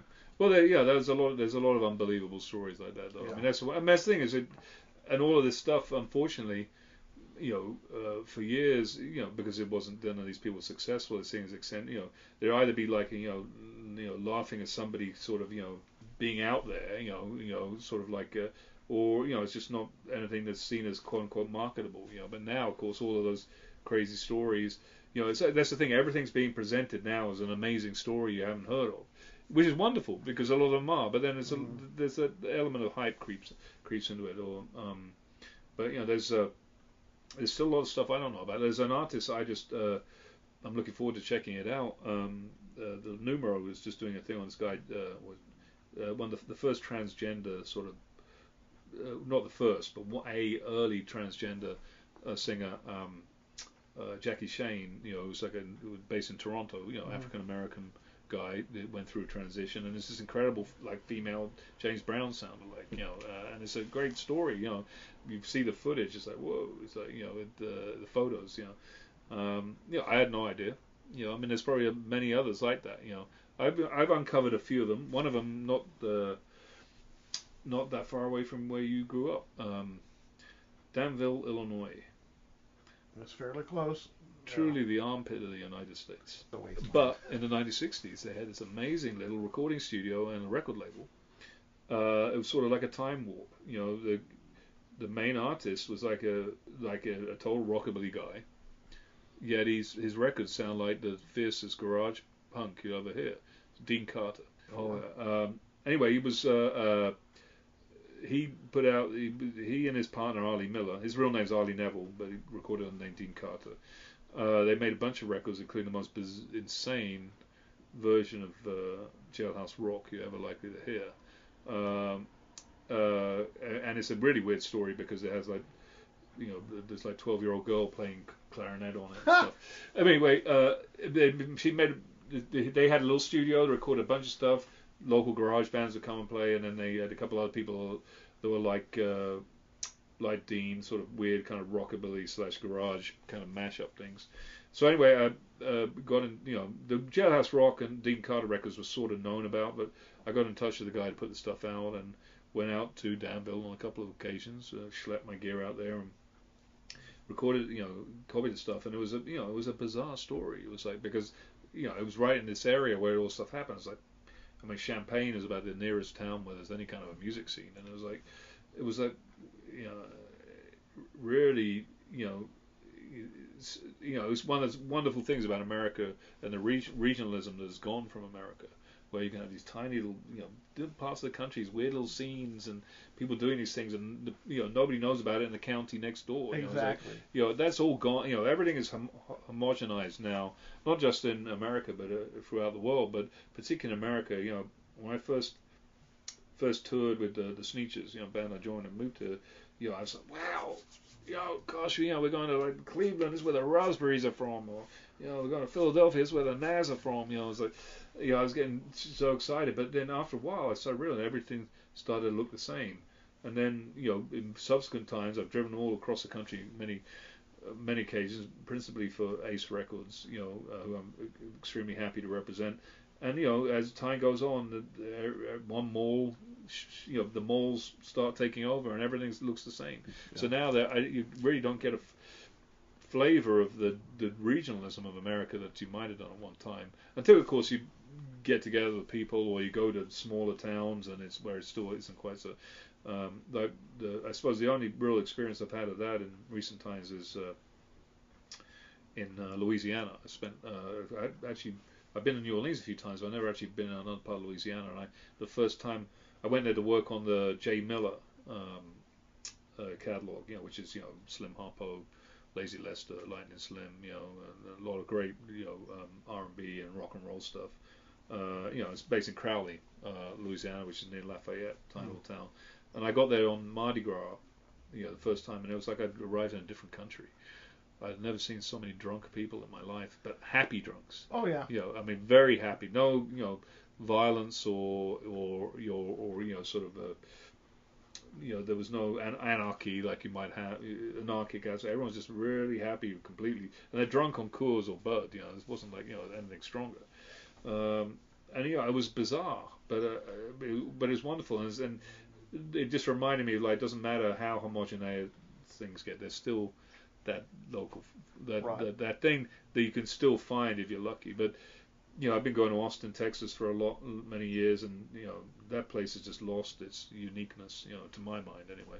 If I have to you have to wait half an hour at every traffic light now. It's like, and forget about South by Southwest. I mean, that's just like, I did that once. Yeah, I did that's it all. once. Yeah, and gosh, I mean, I feel sorry for all those bands that trek all that way, to play like 2 a.m. to 5 people, Right. Yeah. The Memphis still has it. I love Memphis. Memphis still has a bit of the music come through the sidewalks thing. I spent a lot of time there working at Ardent and hanging out of Phillips and some of the other famous places there. Like I say, that part of the country is still, I don't know, you still get a little bit of a sense of the history took place here. And I still get I'm still 100% an American file. Every time I drive across the Bay Bridge, you see the lights, it's like, wow, this is, and the San Francisco Bay Area is definitely the nicest part of the world that I've ever spent time in. Like I say, Danville, Illinois is not a place I would want, especially not in the middle of summer with that humidity. It's No, but we know all about that. Yeah, I have 3 cities that if I could live in, I would, and San Francisco is one of them. Memphis is the other one, and then Prague. If I could live in one of those 3 Prague? places, yeah. Huh. I've never been there. But, I spent 3 days there once, and it was just gorgeous, beautiful, cheap. I could imagine. I mean, Europe is great. I mean, wonderful cities, Amsterdam and Paris, Berlin. My father's Spanish, so I have a particular affinity for Spain. But there's something about this area. I think it's because it's a lot more cosmopolitan than most of the outside of maybe New York. It's the most cosmopolitan city in America, but it's on the West Coast with the sunshine. It's not too hot. The desert's 1 hour in one direction, snows another hour in one direction. The beach is right there. The Yosemite and the big national forest, blah blah. Yeah, and it doesn't take long to drive down to LA. And once you're sick of plastic LA, you can drive right back. No, LA is great, but I would not want to live there. It's well, I mean, there's good things about it. See, like I say, going back to that story about regionalism, I find great things from every state. The music scene as much as anything else. There's I haven't really spent much time on the East Coast, but I've spent a lot of time in the Pacific Northwest, a lot of time in the Southwest, a lot of this time in the Mid South, Muscle Shoals, Memphis, Nashville, some time in Louisiana, and of course I've scoured every possible repository of vintage sound in this area and to some extent LA too. So I've been very, very fortunate to be able to, and loving traveling and the history and just to see there's something that I think most Americans, it does take being European to really kind of be able to kind of get that goosebumps. It's just that Sure. Grass is we greener. take it for granted. Yeah. Well, for instance, I rented a car in London and drove to Scotland. Uh-huh. But of course, there was no way I was going to do that without going through Liverpool. There was just no way. You got to go pay homage. There was just no way I was going to happen. And when I got to Liverpool, one of the first things I saw was a bunch of kids who'd just gotten off of school, and they're all wearing the exact same school uniform that I see those pictures of John Lennon in. Yeah. And I was look, just thinking about it, doing this. Yeah. And then I see the road signs and this and that, and and then we go check out where the cavern used to be and all this stuff. Right. And it was Goosebumps City. But I'm sure someone who lives there, was just like, oh yeah, whatever. I've never. I don't know. I mean, I've only been to Liverpool a couple of times, but the thing about Liverpool, the people are super friendly. Oh yeah, we had a great time. There's, I mean, there are some towns, some cities where people aren't so friendly. Paris is not a place. It's not known for its warm welcome. The one thing I found about the South, despite, whatever your feelings are about, the socio-political, tendencies of that area, people are incredibly kind and gracious. They are. Always welcoming. Do you remember going to Memphis and having the waitress call you Shug and Hun and pat you on the shoulder? And I mean, there's a different way of doing things the further south you go. No, friendly, and sometimes sometimes they might be. Well, the only thing I've learned about Memphis is a little bit of within the industry, music industry, because there's so much going on there. Right. Memphis hasn't been a very good supporter of it, of its, that nobody. One guy in Memphis doesn't want to see the other guy be successful. So there might be a bit of grumbling. If you go see one guy, they'd say, "What are you doing down?" I'm going to see that guy. No, the guy's grumbling. And there was one guy who, I think he was just pissed off, but he was saying, "Well, they're probably saying the Limey's back in town, blah blah, kind of thing." Because there is unfortunately, going back to what I was saying about like this distrust, not distrust, but I don't know what the word is. Just a mild irritation for some American reissue labels, the fact that British and European labels have actually been more successful doing something like that. There's minor irritations like me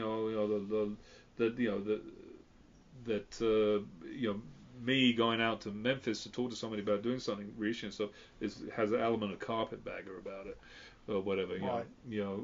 That's a good term to use. But that's obviously that is not anywhere close to the truth, and I think there's probably some American labels that have forked tongues, they go in there and blah blah and say they're going to do something, and but that's why, like I say, I feel extremely fortunate. Even though I'm technically independent and I do stuff for a bunch of different labels, my loyalty is Ace Records because they 100% look at everything ethically, and they're the only ones that really put money and time into me, bankrolling me or my associates, fellow consultants that work for Ace, going and actually really getting down into the nitty gritty, down the trenches, and finding the stuff and putting it together. I mean, it's advantageous to them that I have all this stuff here, so I can do. They can just have tapes sent here, and that does happen quite a lot in this. But what I often do is just put all the gear in a car and just drive out to. I mean, I've driven as far as Nashville from here with my trunk full of stuff, and my wife deals in vintage clothing, so I'm digging in the vault while she's digging in the thrift stores. Right. And our car comes back and you can't see out the back and stuff. But that's great. But being able to represent a label that's ethical and that they're going to do what they say they're going to do, because everything in America is always the dollar is the true religion of this country, and so Americans always go for the carrot. Like I say, you're some limey, you're hustling me, so let me see the bread. Let me see the green. They don't ever believe that someone will actually account to them and pay them royalties down the line. Has there anybody that you've really, really wanted to do something on that you just weren't able to make it happen? Nobody that I really cared about. I mean, I've had deals that didn't pan out. But when other people, whoever it was, did it, it wasn't. I realized it wasn't anything I would have necessarily been super excited about. Right. But I mean, there's still Holy Grail vaults. But sometimes you don't know whether they exist. I mean, a classic example is Shell. Tell me, because I went to talk to him. Just actually because I wanted I was doing a collection of Kinks covers. Right. Kink, people doing, songs like I Go to Sleep and All Night Stands. That's basically my favorite band of all time. Oh yeah, well they're my guys because I grew up in Crouch End, which is at the bottom of Muswell Hill. Right. Even though Ray was awkward. Ray is very awkward. But as you know, I've read all the books. Right. Anyway, so I went to talk to Shell. And he gave me a nice interview, and so I was just saying, you really should have a producer anthology. You did so much stuff. And he said, well, yeah, seem to know enough about it. Blah blah. By the way, all my tapes are here. All my tapes are here in LA. And so, wow, really? So after I got to know him a little better, and he let me bring them all back up here and go through them. And I found unreleased stuff, even undocumented stuff by everybody he worked with. Including 9 unreleased songs by a certain recently deceased megastar, completely unknown, undocumented. And so, is it a secret who that is for now? No. Who is it? Well, who's a? I don't know how much. Well, the most recent one I can think of is Glenn Campbell, but that that just happened a few minutes ago. Yeah. No, it's David Bowie. Oh, okay. Who I met a couple times actually. Oh, really? Through the Ledge thing.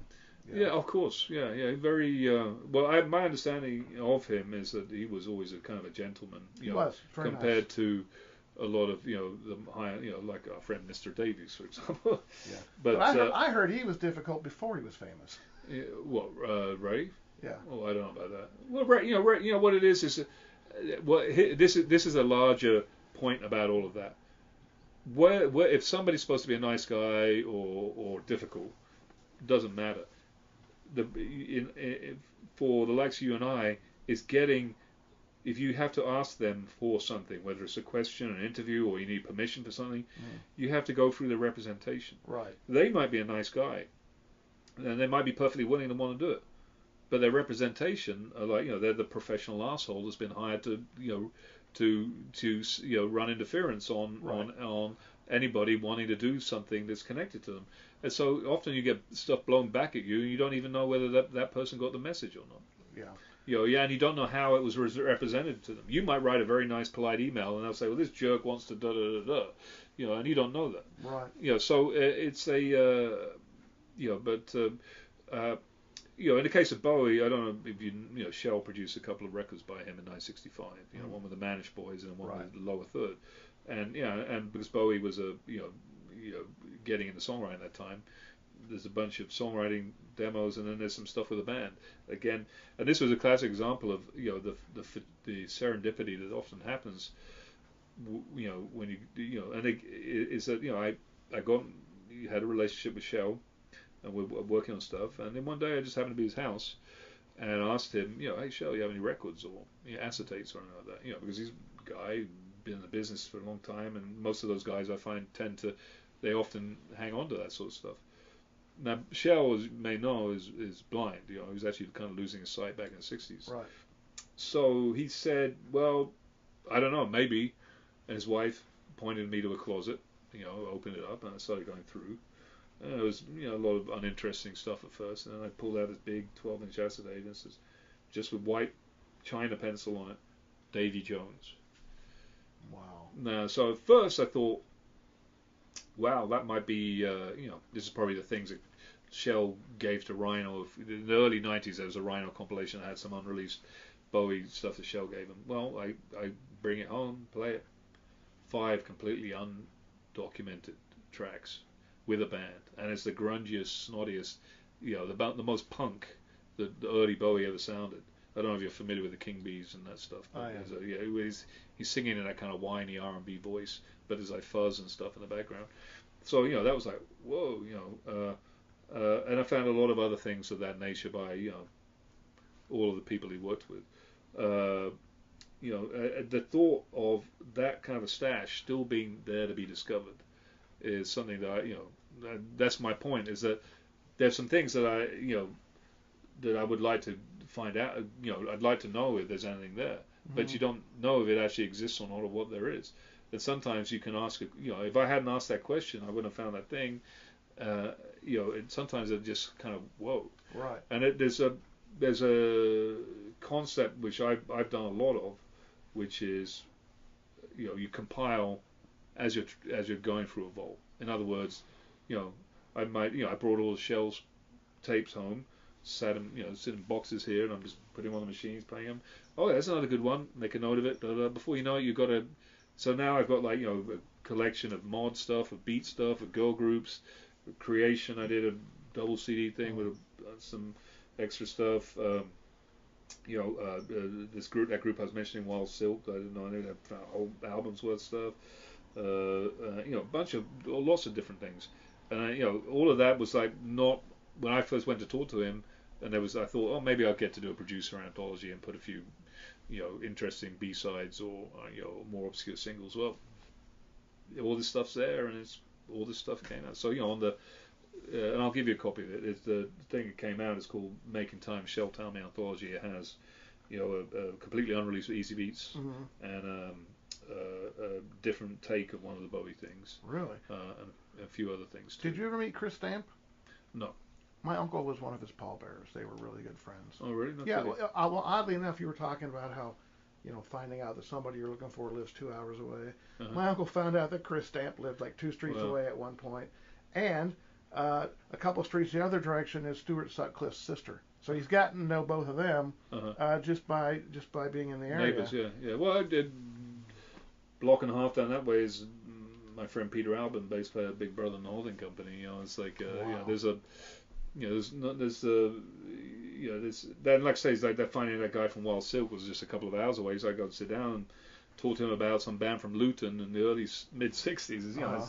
That's a fun thing. But I'm always happy to hop in a car and go see people. Like I say, it's no substitute for sitting down and looking somebody in the reds of their eyes to really be able to not just get the information you need, but also to prove to them that you can physically kind of show them I'm interested in this stuff. I'm not a hustler. I'm not a blah blah blah. Well, that's kind of like what I'm doing here. Yeah. I mean, all the people that I've contacted so far are people that I wanted to talk to for one reason or another.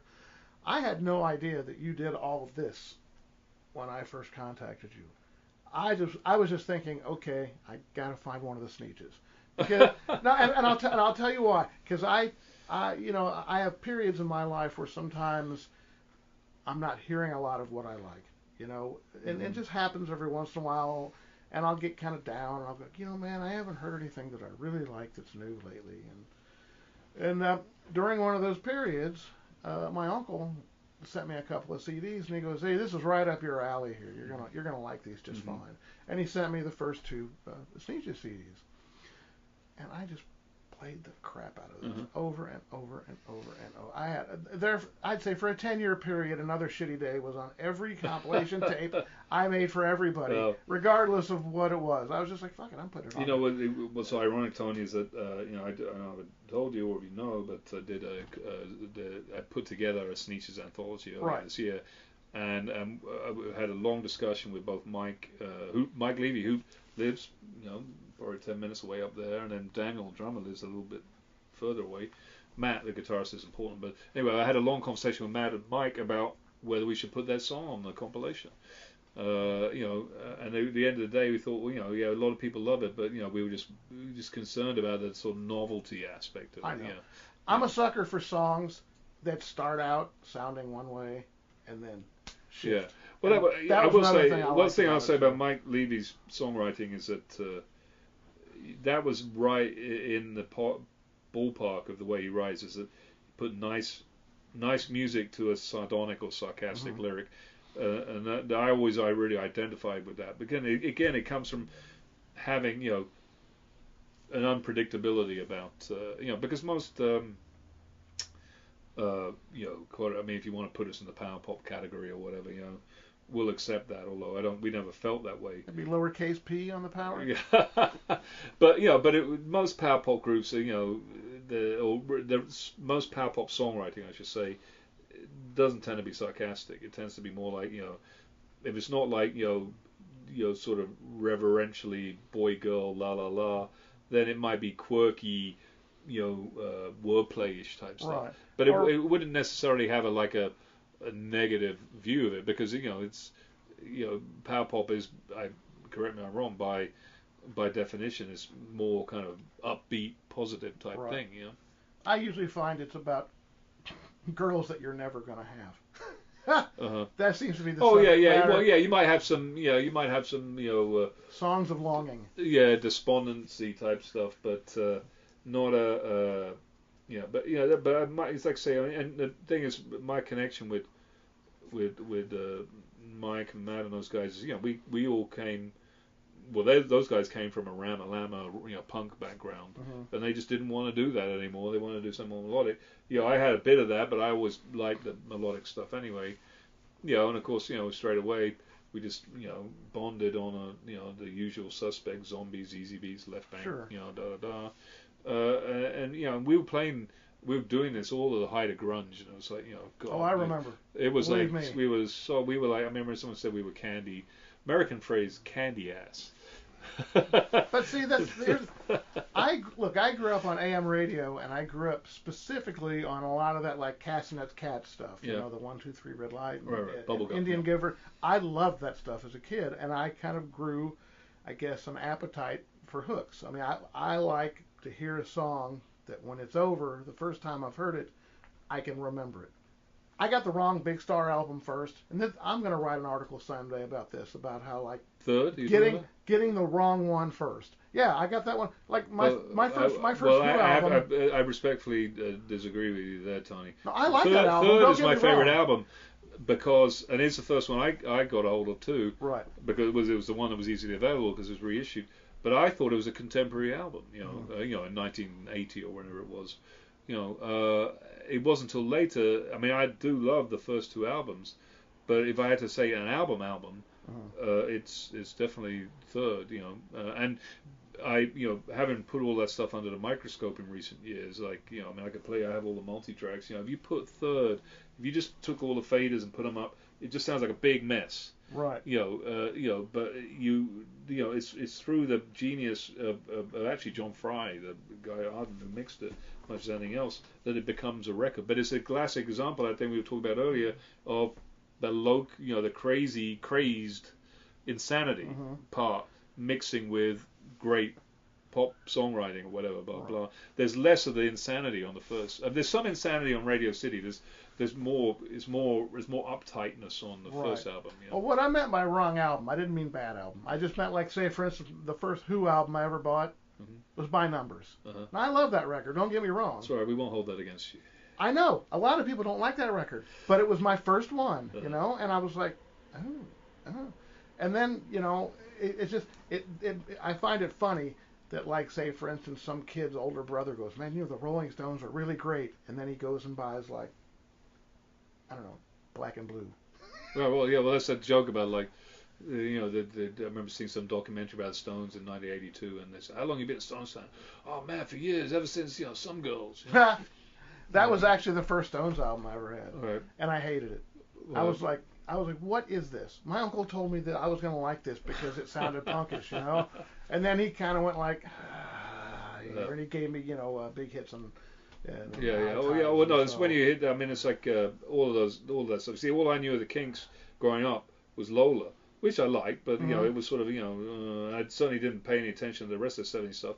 But then, and it was right around the time punk, I finally put two and two together, and this great song that sort of was hovering around in my subconscious, I finally figured out it was "You Really Got Me."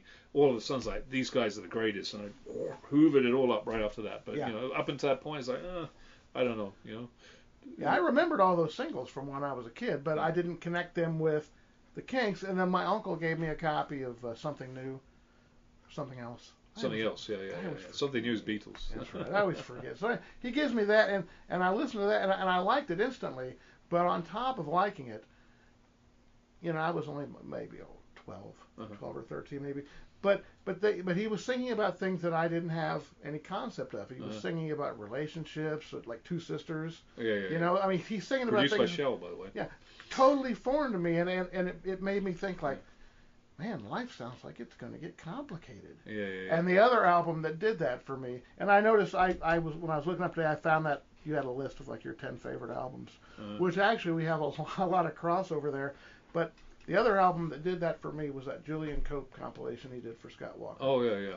When I first the Fire Escape in the Sky. Yes, when I first heard that, like I said, I hadn't quite branched out from punk too much at that point, but I kept reading about it, and I kept reading about this guy, and I was like, well, maybe I should hear this. And I remember listening to it the first time through, thinking like, I don't know, just sounds like a Frank Sinatra. Yeah. But then, as like with the first Ramones album, every time I listened to it, I kept going like, oh man. And then by the time it was over, I just felt like maybe I had somebody sit me down and go, hey, look, life is going to get really fucking complicated. And here's, because every one of those songs was, an adult theme about, like, very adult. Yeah. There's a song about going out looking for prostitutes. I mean, I didn't hear, the Beatles do that one. Yeah. Well, they Scott. Funny thing about Scott Walker is that I got into him around the time of the hype with when the early '80s. But I had a few Walker Brothers singles, so I already liked that sound. The sort of sub-Spectre-y kind of Spectorian type thing. But the funny, and of course, I was lucky. I managed to get all the albums before they started getting really expensive. Because even by the mid '80s, it was, you had to pay, 30, 40 pounds for a copy of Scott 4. But but one thing, my distinct memories, I really, I probably like you, I had a period where I was just like, Scott's the greatest, wow. But it was around that was the time I remember, I used to have my perfect, talking about girls and success of girls, is perfect late night listening was Dusty in Memphis. It always did the trick every single time. I discovered, unfortunately, I made a mistake. A couple more on one occasion. Scott Walker had the opposite effect. Yeah, no, I can't even imagine. For me, in the late '70s, early '80s, I mean, there were like go-to records if you had a girl at your house, and none of them were Scott Walker. Yeah. No, Roxy Music's Avalon got a lot of play at the time. Yeah. The first David Sylvian solo album that usually got them going. Yeah. We could put it, but but it's funny. I don't think I've ever met a woman that really likes Scott Walker outside of I think I met someone that ran the fan club in England, who just liked everything. But I know it's mostly the province of very serious, young men, and stuff like that, blah, blah. Very male-driven, very... Yeah. There's a lot of masculinity shoved in those strings. Yeah, well, I don't know. I mean, I always thought, because you have to remember, when those records were made, Scott's, audience base was housewives. Right. It was not, in fact, there was, some of them would complain about the profanity, or not profanity, but the some of the themes and some of the stuff. If you look at old music papers, there's some even discussion of that. And so that's why he had to do Joanna and Liza Cincinnati and do his TV show and all that kind of stuff. But then then of course he sort of petered out. Walker Brothers had a little thing with the Night Flights and stuff like that album, and then suddenly this huge sort of this sort of thing. It's funny. I did actually get to shake his hand once, which is kind of cool. I got his autograph too, which is kind of cool. But there's no doubt about. I've liked every record he's made. There's very few that I can't listen to, even the most recent ones. And certainly, those 4 albums and Till the Band Comes In, and I don't know how familiar you are with Walker Brothers. You could probably get a good Scott style album out of tracks off the Walker Brothers albums too. Well, it's funny you mentioned that, because I had dumped, actually it's probably still on there, I had dumped a bunch of songs I like onto here from various different sources, and I somehow managed to put 2 versions of The Sun Ain't Gonna Shine Anymore from 2 different places. And I just had it on shuffle, and I'm driving in my car and it comes on, and I know the song pretty well, and I was singing along with it. I'm not going to do that here, but I'm singing along with it, blah blah blah blah blah, and all of a sudden the background vocals come in and they're like a different pitch than I'm used to, and all of a sudden I'm hearing something I've never heard before. I didn't realize that the mono and the stereo versions were completely different. And it was just I was just happy that at this late stage in my life I could still be surprised by something so simple, Right. Well, that's the thing. It's like nobody. If you want to be on a more general theme, nobody can know everything or hear everything. People often say to me, when are you going to you're going to reach the bottom of the barrel soon. Everything's been regurgitated. So I'll be long dead before I get finished going up for everything. Like I say, you're asking me about catalogs. Well, there are catalogs that, my favorite, I've got a lot of favorites I love. I've been talking with my friend Andrew Sandoval about doing an Easy Beats set, because those guys they deserve something that's, there's a lot of reissues out there, but we want to have the last word. Right. The one done with love. Yeah, well, and one is really is authoritative. There's no conjecture, and it's not a like I say. I mean, I unfortunately their catalog's been done to death. But one of my other favorite bands is the Byrds. I mean, I'm just a huge, massive Byrds fan. And Have you met Roger McGuinn? I beg your pardon? Have you met Roger McGuinn? Yes, and Chris Hillman too. Chris Hillman's very. Are you on good terms with either one of them? Because they're on my short list of people who I would really like to talk to Not for me someday. to put you in touch with. I don't even know. McGuinn lives in Florida, I believe. Chris lives down in. Well, I visited him in Ventura. I'm not sure. He plays around. He's not difficult to get a hold of. He's Well, very. I'll just tell you this right now. After I leave and whatever, if you're happy with what we did and whatever, anybody who you think might want to sit down with me, you feel free to give them my contact. Right. Well, sure, but I mean, at the same time, you got to tell me the kinds of people you want. So you can say. You'd have a great time talking to Sly Stone, but I wouldn't recommend trying to get in touch with him. That'd be very difficult. That would be honestly that would be kind of intimidating for me. I think. I mean, you know him pretty well, right? Well, I've spent a lot of time with him, yes, but you wouldn't be intimidated if he was sitting here and you were sitting there, not at all. But it's just getting the logistics of actually getting him to sit down in one place and. Right. And you'd have to cross his palm with silver, not because he's a breadhead, but just because he's a kind of. It's sad to say that a guy changed music. Oh, he really did change music. I love that stuff. He's living hand to mouth. It's not a good. It's really not a good. It's what is an indictment of how people's personalities can be changed. When I say personality, not as a whether nice or a bad person, but just as their conception of life is that there's his manager who's passed away recently, Dave Caprolic, his original manager, made the thing about Icarus flying too close to the sun, but I just think Sky got into this life that it's very hard for him to come away from, right? And what that life is just means is he'd probably give you the shirt off his back, but if you ask him to show up at this time, it's not going to be like that's not going to happen. Right. It's just he doesn't function that way. He's been a no-show a couple times. He's been booked to play at a venue in Indianapolis a couple times, and both times ended up being no-shows. Yeah, well, there's a lot of reasons for that, and they're not all to do with him. Right. There's promoters can be pretty brutal that way, because they always make it look like the artist is the bad guy if they don't show up. You don't know what goes on behind the scenes. So I would never blame Sly for that, without, there has to be, a bigger, you have to know the backstory to all of those sorts of things. Mm-hmm. I would say he's one of the funniest, smartest, people I've ever had the joy to sit down with, and the fact that I managed to have a lot of quality one-on-one discussions with Sly Stone is like what Deke was saying. That's for me. That was like that was my I mean, I met Scotty Moore. I shook his hand. He was in a brace or whatever, in a cast. I remember. Right. But and I've got but to actually there's one thing is meeting somebody and saying hi to them and then being nice, but to actually sit down and talk to somebody about how they made music, and I always make a point of bringing along a little player so I can play some things. Hey, what do you think about this? Mm-hmm. To watch his reaction to some of that. Which is some of it was negative. It's like, turn it off, man. I don't want to hear that.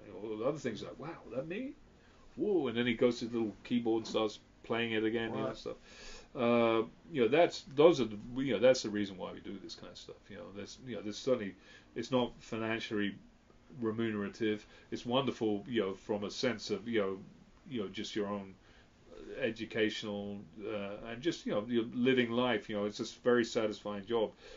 But the cherry on the on the cake or whatever it is to forge friendships with people that you admired.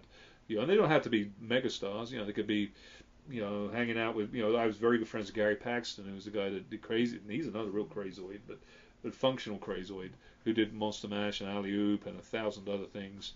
I got to be very good friends with people like him, and just to be able to hang out with these guys, like say Rick Hall of Fame and stuff. It's like these are the guys actually their fingers on the buttons making this stuff. Right. It's that's the greatest joy that anybody in this particular pursuit line of work can have is to be able to say you're friends with the, friends, and you can sit down and they know who you are, and they'll say, hey, how you doing, and and some of the artists, the ones successful, I've become very, very close with, like when Cindy and I got married, the Beau Brummels played, the Chocolate Watch Band played at the wedding, and the ceremony was performed by Johnny Otis. That's a big deal. That's a huge deal. I can show that off to people. Now you played with a version of the Beau Brummels, right? Yeah. Well, I mean, I wouldn't say I played with the Beau Brummels. I played Beau Brummels music with all the members at one time or another. But yeah, I mean, Sal Valentino, singer, is a good friend of ours, and I do lots of. I've done a lot of reissued a lot of Beau Brummels music. I still feel they're extremely underrated. Certainly, cutting neck and neck with the Byrds and Love and Spoonful for sort of making folk and rock work together. Right. But of course, they don't get all they get accused of as being a British knockoff, and even around here, is like when I did a big exhibit over in the city about 7 or 8 years ago about San Francisco music and the '60s rock and roll. And there was people complaining, this Palao guy thinks that Beau Brummels are as important as Santana. Hell yeah. Yeah. So they got the whole thing going just because they weren't kissing the boots of Bill Graham or whatever and playing in a film or whatever. That doesn't mean they're not legitimate. Have legitimate. I mean, again, there's that objectivity that being younger, not having been there, puts on things that sometimes the people that were there, they take umbrage at that. It's like, you weren't there. How could you possibly know? Get lost, kid. It's like, you weren't there. Who's the guy who said this? Oh yeah, Paul Kantner. I interviewed from Jefferson Airplane. He was not a particularly nice guy, not warm and fuzzy as you would say. Jefferson asshole. Anyway, but I remember, but I'm a huge fan of the early Airplane albums. So I told him that. I said, I really love this. And he said, "Oh, you're just jealous." Said, huh?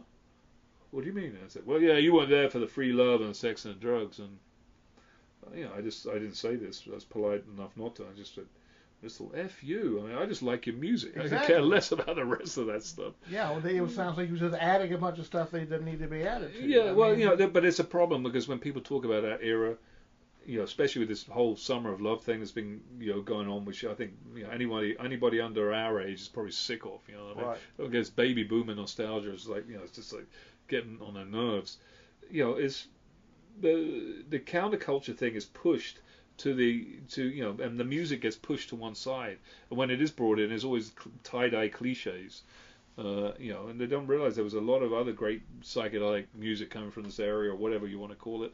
But it wasn't all just Janis and Grateful Dead. Nothing against those artists, but there's a bigger picture, but it always goes into this stereotype. Mm-hmm.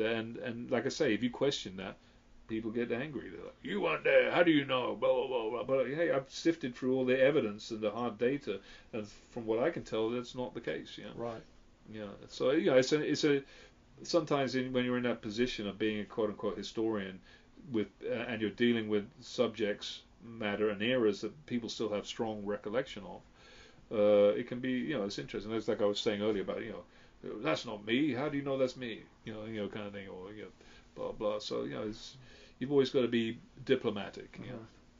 So looking at all these master tapes that you got here on the shelf, do people just tell you to keep them, or are you working on all these at the same time? Bit of both, but mostly it's like to be honest with you, Tony, it's more along the lines of, you want this crap? Please take it. I'm paying X amount for storage space. I don't want to blah blah. To them, once whatever's on it has been taken off, it's useless to them. And a lot of this stuff, like I say, can end up in the dump, or on the other side of the coin, people think they're sitting on a gold mine when all they have is a bunch of tapes. They don't own the performances. Right. In the case of, say, the original sound, I was telling you guys how I got the 10-track machine and stuff. I had a good relationship with Art LeBeau, worked with him and his guys, doing Dyke and the Blazers and Music Machine and stuff like that. And when he recently sold the building, sold his masters and his publishing to a company, and was going to move out to Palm Springs. And I'd worked with this machine and stuff, and he had all these client tapes. You know, they weren't part of what he actually owned, that he actually had contracted.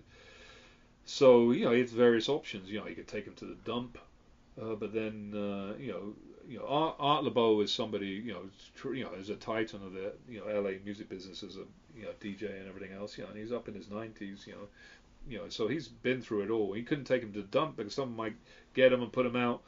And Art doesn't want anybody making money out of something he's not making money out of. But at the same time, he doesn't want to be sued either. He might get sued. He's been sued enough times. He doesn't want to do it. He can't sell the stuff for the same reason. He's he doesn't own the performances, and he'll get sued. But he said, "Well, I know you're not gonna do anything with the stuff unless you contact the right people or whatever, blah blah.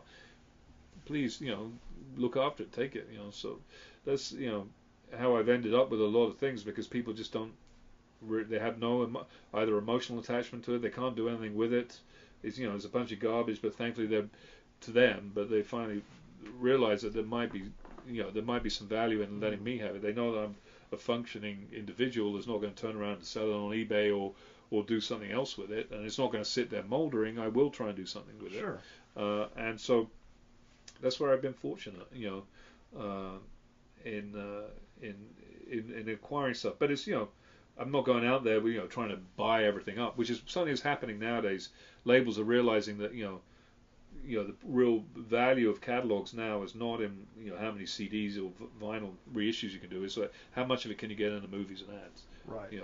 So people are trying to grab stuff now. It's like a real feeding frenzy going on at the moment in the back catalog world of people trying to look for old, obscure stuff they can get cheap that they can sit on and farm out over the years. But when it comes to physical aspects, like I say, I've just ended up a lot with this stuff because I cared about it and nobody else did. Yeah. Do you ever get full? Do you ever wake up one day and just go, I don't need to hear anything today? I do have days where I don't play music. Mm-hmm. That's it's more often than you might imagine because I do listen to music so much and also I'm playing music and stuff too. Sometimes it's good to just have some quiet, and there was actually, but I'm always thinking about music or doing, obviously just, through my, making a living or whatever, but also just thinking about stuff I've got to do connected with everything that's around me.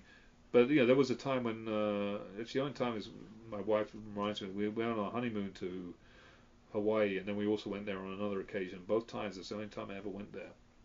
Went somewhere and for 4 days and 3 nights or whatever, I didn't think about music once, and I didn't even. The only music I heard was Hawaiian music, which is totally appropriate in that. But otherwise, I'm a 24/7 guy. Yeah, I'm kind of like that too. But I talked to one guy, a producer, and he just said that there are days when he just feels like the tank is full, and he just needs to. Well, sometimes you want to clear your head because. What happens with me is that if I'm working on a project, I play the stuff over and over and over again. When the project's done, I'll probably want to listen to it again for another 10 years. But up until that point, all the way through. And once in a while, I'll pull out an old CD I've done, and put it on, and say, well, I could probably do that a lot better now, or wow, no, I actually got it exactly right at that time. They can always. There's always room for improvement, especially when more information and more sources become available.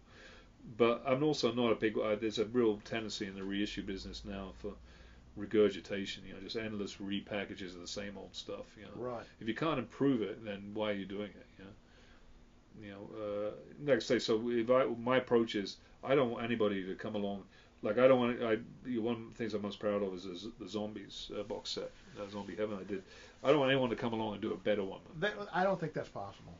Well, you never know. I mean, maybe someone comes up with a bunch of cute, more wow stuff that wasn't made available or wasn't known about, and then quite understand. But people have been trying. The people that own the Zombies catalog are very good at letting anybody who wants to put out Zombies put it out, and they all take the audio off the things that I did. Right. And Ace did, use our mastering, blah, blah, blah. And so, there's nothing I can do about that. It's perfectly legal, honest, but it's ethically, it feels, whatever. But, you slave over something, put your heart and soul in, and then somebody else just takes it and, without any kind of even acknowledgement. But no, that box set is one of my very favorite box sets. It is on here and it's on here. Oh, thank you. So, one thing I'll say about zombies, just as an aside, I've mentioned this to other people in the past, but we're talking about being friendly with the people we work with, artists. Mm-hmm. I'm very good friends with all those guys, and one thing about even when I first went to talk to them, they were enthusiastic about me being enthusiastic about them. Mm-hmm. That doesn't happen all the time. It's often it can be like someone might be polite, cordial. They might even be relatively enthusiastic, but they're never like, "Wow, that's great! You like that? Oh God, that's marvelous!" And they're still like that. I mean, I saw Rod and Colin. Actually, all four of the surviving members played down the road a couple of months ago doing the Odyssey and Oracle show, which is great if you haven't seen it. They haven't played Indianapolis. They haven't? Oh, no, that's fantastic. I'm telling you, it's still kind of a desert. Really? Yes. Oh, that's a shame because it's really to see Chris White and Hugh Grundy playing. I mean, yeah, Rod and Colin play around with other guys, but you've got to see the original, the original members doing Odyssey and Oracle. It's really quite. I mean, I get goosebumps every time I see it, especially Chris doing Butcher's Tale. It's just like really very dramatic. Well, here's the thing, and this is kind of funny. Is like it used to be where I'd find an author that I really liked. I would not go out and buy all of his books and read them all at once because then I would have nothing to look forward to. Yeah. Well, it's the same with music. I didn't hear Odyssey and Oracle until that box set. Uh-huh. And I had to be, in my early 40s? Uh-huh. That's a long time to have gone without an album that right. good. But hey, I envy you because I hoovered that thing. And it's like I played it over and over.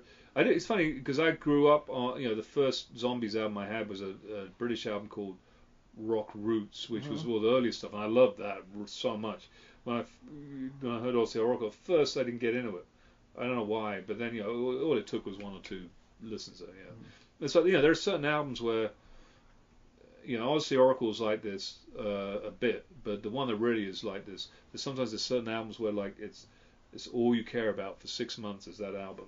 And the Odyssey and Oracle is a certain amount, but the one that really for me is the biggest one in that category is Forever Changes. That record is just like I was just about to mention I never heard Forever Changes until it came out on CD, which means I would have been in my mid-30s. That was an impossible album to find in Indiana. Matter of fact, I'll tell you this: I have never seen a vinyl copy of that record in Indiana. Really? Well, yes. No, that's funny because it wasn't an easy one to find in England either. But I managed to. I think somebody did a budget issue. There was a period in the very beginning of the '80s when they were doing budget issues of some weird things on Elektra, and I bought. It was one of them, yeah. Yeah, I bought Da Capo, and I really liked that, and so I thought, I'll take a punt on this other one, and it's like, wow, And so I mean, and like I say, it's one of those records. For 6 months, that's all you care about. I've done it for like 6 months at a time, several times with that one. And the funny thing is, one is you read about things before you hear them. So I had heard about this album a lot. I've heard reference, saw articles. So I was expecting like this wild ass, something I've never heard before, blah, blah, blah. And when it was mostly acoustic, that threw me back right there. I was like, all right. And then, like the second or third go around with it, the one thing that I noticed that no one ever talks about is the bass playing. Was it Ken Forsey? Ken Forsey, yeah. Mm-hmm. The bass playing on that thing is out of this world. If you could just strip everything off and just listen to the bass, it would be kind of similar to, I don't know if you ever saw that thing that did with The Real Me, where they like brought everybody down except for John Entwistle. Yeah. If you did that on Forever Changes, his reputation as a bass player would skyrocket. Right. And bass isn't something I normally like listen for. I mean, it's there. I do, I'm happy because I'm a bass player. Right, I'm happy it's there. Yeah, but when I'll be honest with you, I like his bass playing, but the thing that Forever Changes for me was most influential was because I was playing in bands and writing songs was the discovery of the major seventh chord, being able to use major seventh chord in rock and roll as opposed to like I mean, I've always been a big fan of Bacharach and that kind of stuff. But so every song I wrote after I figured out the songs on, I threw F major seventh into every song I could, just because it sounded so great on that record, and I realized that was like the little key to it. key to it for me, and the balance of having an album, like I say, it's mostly acoustic guitars. Yeah. There's very little electric guitar on it. Yeah, that was the part. That's the part that took me the most because I was expecting some loud, shrieky, psychedelic guitar in it, Right. and it wasn't. It was actually kind of pretty. Yeah. And so it just completely took me by surprise. Did you ever meet Arthur Lee? Yes. We met him once, and it was because of the Ledge, of all people. He apparently played a night or two before the Ledge played at the Meltdown Festival. Yeah. And Ledge didn't know I was coming. I got a last minute plane ticket and flew over there. And I go to the hotel and I see Klaus and Joey Myers sitting at a table drinking beer. By the way, my wife Cindy, just as an aside, we mentioned Klaus Fullerite. She dated East Bay Ray for many years. Oh, really? I'm talking to Klaus tomorrow. Yeah. I mean, I don't really know him. We see him from time to time. I mean, I don't think Cindy's particularly friendly with him, but we see Ray all the time. Yeah. Anyway, sorry. Yeah. So we're sitting there, and they don't know I'm coming, so they look up and I'm there, and they're like, "Hey!" So we go up and we knock on the Ledge's door. He opens the door and he goes, "Tony Philpott, see you tomorrow." Clunk. Shuts the door. That's it. Nothing. So we go back downstairs and we're sitting around and we're drinking, and I look over and I go, "Isn't that Arthur Lee over there on the couch?" And they both look and like, "Yeah, that is Arthur Lee over there on the couch." So we went over and said hi. He was real nice to us for a couple minutes, and then he leaned over and he goes, "Hey, I'm trying to make it with this chick, and you guys are kind of making it difficult. Could you take off?" Yeah, that sounds like him. Yeah, and we're like, "Yeah, okay, that's cool, that's fine." And he was very gracious a couple of times I met him. But I had a very nice. I actually did part of my work on Seeds catalog involves also having written and produced this documentary on the Seeds, and we did a very long interview with Johnny Eccles for that. He's someone you should definitely talk to if you're looking to talk to. I would love to. He's easy to find on Facebook. Very nice guy. Los Angeles, yeah. Yeah, but love, and I told him, I mean, it's funny, that was when Mr. Fanboy came out. I just kind of gushed to him. I said, "You don't know how important your music is to me." Yeah. And I think he's a bit like, "Oh, okay, you're one of those guys," because he probably has, what they call the geezers, these guys that show up with the shopping bags full of albums to sign at every gig and berate them about, this and that and the other. I always try to avoid that. There's a time and a place for, warming yourself to an artist through your love of their music and knowledge about it, but you can't gush it out at the beginning because otherwise you just look like an idiot. Right. I did that with first impressions, they say. Yeah, the only time I've done it recently I feel really bad is I met. I did a gig as a Flaming Groovy in Spain. It's actually a great experience. It was only Cyril was the only guy in the original Flaming Groovy, but we played to 12,000 crazy Spaniards this festival. But on the bill was MC5 were on the bill, so hang out with Wayne Kramer, Mike Thompson, Mike Davis. I didn't meet Dennis Thompson, although he was playing. And McGuinn was there. I sat and had wine with him and his wife. That was great. And then one of my favorite bands, Radio Birdman, Australia. Oh yeah. Group. And so Rob Younger, I met him. He's a great guy, fantastic. But then I went to see him play in San Francisco, and I started talking to Dennis Tech, and I must have just gushed too much because he looked at me like, this guy. I've started talking to him about Detroit stuff because I worked, in doing stuff in Detroit, the A Square label, the Rationals and SRC and some of those early first MC5s. But yeah, I used to own a used record store back in the 80s, and when you talk about people talking into people's ears, 2 or 3 times a week we'd get somebody coming in going, "My neighbor tells me this Beatles album is worth $2,000. Yeah. Oh yeah. Well, there we go. That's the well, my favorite actually. It's not the same kind of thing, but it's when you get an angry phone call from somebody you've been dealing with. They say like, man, they're selling my record. They're selling a record on YouTube, and I looked on Amazon. It said they sold 694,233 copies. I said, no, that's the sales rank. That means that's how far down you are with this release. Well, yeah, we just had to use to explain to people. We go, well, it's not that the Beatles are bad or anything. It's just, but do you realize 20 million people also bought this record? Yeah. And probably 10 million of them took better care of it. Yeah, but that's everybody's. They think the vinyl. You see these. I just saw one the other day. Like, your vinyl records might be worth a lot of money. So of course that just sets off everybody who's got a bunch of scratched up, like, Mantovani albums, thinking that they're sitting on a gold mine. Right. Well, I think pretty much every newspaper, every magazine, and every news show, once a year when they get thin for something to report on, they'll go, well, do something on records. If it's a quiet news day, then they yeah. Do something on records. Right. Yeah, the vinyl boom or whatever. It's like, it's well, it's just like you say. You always have to educate people so they're not sitting. It must happen with every sort of, because Americans are hunter gatherers, and they grab all this stuff and they keep it and they sit on top of it. Well, I mean, at least our generation, has not young people are very smart. They all they have is their thing and everything up there in the cloud. Yeah. Whatever, they don't need anything. But unfortunately, a lot. I mean, I just find it because my father-in-law passed away recently. I mean, he's a real house just hoarder type thing, stuff, and we're pulling it all out. And some stuff looks really, like that was good money at the time. Nobody wants it. You can't. So value is, in the eye of the beholder. Yeah. I just read an article recently that just said there's going to be a lot of people. They're over the next few years that as their parents die, they're going to realize that they have houses full of stuff that are worth absolutely nothing to nobody, and you'll have no luck getting rid of it. Yeah.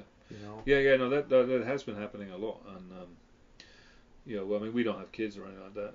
I don't know what I would want to do. All the stuff. I mean, I feel very strongly that everything I've got, these tapes and paper, a lot of paper archives, as well as records. I want it to stay together. I don't want it to be divvied up by somebody. Right. Just hopefully get it to some. But the trouble is, my experience of academic institutions is that when it goes there, it just goes into the abyss. They don't have the budget into to the do basement. anything with it. You'll never see it. So, yeah. So I want people to be able to use it. I mean, I really do feel like what I do is I'm a proselytizer. I'm trying to say, hey, check this out, because the great joy of music is being able to share it. It's not sitting on it. I've always hated those collectors. I got it, you haven't, blah, blah. No, he'll tell you, I'm one of those guys that would run into a room and go, hey, look what I got. Or I would be constantly making him cassettes and CDs. You got to hear this stuff. And I still do it to this day. I managed to turn it into my vocation. Right. But I was always making cassettes and stuff back then. And that was, there's no greater joy to being able to share stuff with people, and to get really, and just to get that, the incredible humanity and warmth of a response from somebody who really liked what you turned them on to. I mean, that's like one of the great joys of being able to do this, because it is as Andrew Loog Oldham had as a slogan, it's the industry of human happiness. We're not, there's no. You see, I'm not a big sport guy, and I apologize if you guys are, but because I look at Jim Dickinson actually told me this. He said, there's no competition in art. Competition's for sports. Let those guys fight over that stuff. Right. There's some of the guys I play with, like guys in Rain Parade, they might joke and say, Alec knows who made the tea on the session or whatever, blah blah. Say, what's the difference between that and like dream teams and stats? I mean, stats I don't get. You laugh at me for knowing like when somebody stats who won the the 1955 World Series. How's that going to? The stats I know about things that can still bring joy to people. Right. Some ancient sports game. How's that going to bring joy to anybody? It's over. Yeah, it's gone. It's done. If it's like. Well, I think it was Mark Maron I heard recently say something that I thought was really on point, and he just said there's really no such thing as old music if it's not old to you. Right. Well, exactly. It doesn't matter. It's there for you to discover. When you hear it. It's when you hear life. it that matters. Yeah. Yeah. I know it's an argument I have to use with as part of that whole convincing people why like I say, like get a hold of people cold, and sometimes you have to, because that's how you convince people that you're legitimate, because especially in this day and age, every robocall and thing is a hustle. People are more skeptical than ever about being asked about things. And like I say, the American thing is there a market for this? It's like it's all of a sudden money rears its its head. And people just can't believe that there are other large swathes of humanity that will just want to hear this stuff and listen to it and enjoy it. Mm-hmm. Yeah, you should get paid, of course. I mean, that's an aspect that that I feel very strongly about. But you're not worth $1 million like you think you are. But it's and again, it's like you either get people to brush you off and say it's worthless, or they think they're sitting on a gold mine. Right. There's no, it's very rare that you get someone who's quite pragmatic and understands, can recognize where it's coming from and where you're coming from and all this kind of stuff. Right. And also, I think those people, from like the 50s and 60s are used to the record industry that was prevalent in the 50s and 60s, which is not anywhere what it looks like now. Or even worse, they're used to they think they can talk in monetary terms about things the same way that they would have talked in the early 90s when the whole reissue thing was at its peak, and there was a lot of money coming in because people were plunking down $20 for CDs and stuff. So they still think that they can get this and that and the other. And I have to tell a lot of these guys, I'd love to get you that kind of money, but it just isn't out there now for you. You're not that bankable. It doesn't matter. You could do the greatest show in the world. There's always going to be some train spotter, armchair guy out there saying, rah, rah, rah, rah, rah, So, I'm used to that. Sometimes, I used to get upset a little bit in the early days, because they didn't realize how much work I put into it. But now it's like I realize, with the peanut gallery that the internet has become, it's just people's ignorance more than anything else about stuff that it blows me away just how dumbed down we have become as individuals talking to each other about any subject. But anyway, there's 1,000 podcasts out there discussing that right this moment. What I kind of wonder is if maybe all these stupid people were always out there.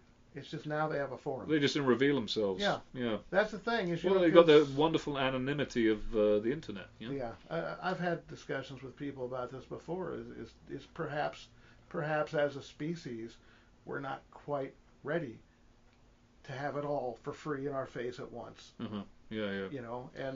And I know, I was brought up with a certain amount of mindfulness of being polite, not saying certain things, and maybe not broaching certain subjects. Whereas now the internet has just made it wide open for anybody. Oh yeah, and it's basically you're either with me or you're against me. I Exactly. know and that happens in music too. There's some people get very. People's perceptions of music too. They're so locked into their personal experience of something that if somebody else puts a different perspective on it, they get really bent out of shape. Sure. An example I can give you is I was one of the vaults that I would really enjoy going after was this fellow called Frank Werber, who was the manager of the Kingston Trio. Very successful businessman, one of the first kind of hip managers, turned these three frat boys into biggest popular music sensation of the early 60s. Anyway, he had a production company and invested the Kingston Trio's money in a lot of different things, and it was very successful. Like I said, very hip guy. And one of the other artists he worked with was We5, who had the hit You're on My Mind. Yeah. Anyway, I always liked We5. I'm interested because they were based in this area, and I always thought that they made after they had their flush of success, they made really interesting records after that. So when I got with Frank and went through his archives, and he had wonderful stuff by Sons of Champlin, the Mystery Trend, a whole bunch of these sort of obscure but no less worthy San Francisco groups. He had a bunch of We5 stuff. So I put together what I called it the best of We5, and I put on a lot of these later folk rock, moving towards almost psychedelic type experiments, and put it together with the best tracks of their albums. And it comes out, and a lot of people liked it, but there was a lot of people who were like, this isn't the We5 I remember, Bob, because they on the We5 albums that came out there was show tunes, like Small World and I Got Plenty of Nothing, and Right. and the stuff you had to do back then. all that kind of stuff, and so their nostalgia for that stuff, because it's not repeated in my viewpoint, which is a bit more expansive, a bit more, hey, they were doing some really interesting creative stuff that they ignored that and just bellyached about how I didn't put Can't Help Falling in Love or whatever, the Elvis song. Right. So I mean, the fact is, everybody's got their own viewpoint, and the best thing to do is to accept that maybe a different way of looking at something you won't agree with, but you should agree to disagree. Yeah. Well, music brings out the opinionated. Yeah. I have discovered. I don't want to eat up your whole day, but there are two things I want to make sure I touch upon before we stop.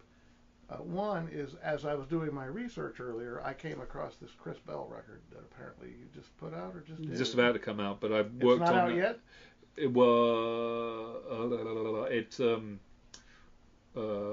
I think it's the one, the new one you're talking about. Which one are you talking about? Are you talking about the earlier, like the Looking Forward? Ice Water? Yeah. Rock Oh City yeah, stuff? I've got a copy to give you actually. Really? Because I was going to order it the minute I got it. No, I'll give it to you. I lean, as far as Big Star is concerned, I mean, I love both of them, but I lean Chris Bell.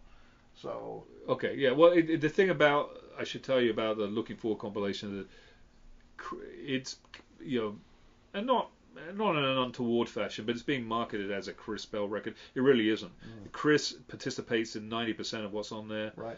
And it was when he was learning his craft at Art Studios, but it's actually a cabal of a bunch of different guys, all just, they got the run of this great studio in Memphis, right. And they're the little group of, like, what Jim Dickinson called East Memphis angst. These uptight young white kids that they'd rather play I Can't Explain or My Generation or Shapes of Things than In the Midnight Hour and Mustang right. Sally. So that the only place their only refuge is Ardent Studios late at night. And John Fry, wonderful man, another great guy. I wish you could have met him. He just died recently, didn't he? Yeah. It's a fantastic, really. Anyway, he gave them the run of the place, and they were responsible and came up with this great stuff. And the evidence, it's a small amount of evidence in terms of the recordings, but I'd accessed that stuff over the years working on the Big Star catalog, and I did an Ardent story for Ace a few years ago too.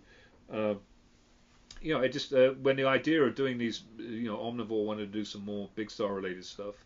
I said, well, you really ought to put all those albums, all those early groups together in a tangible fashion. So right.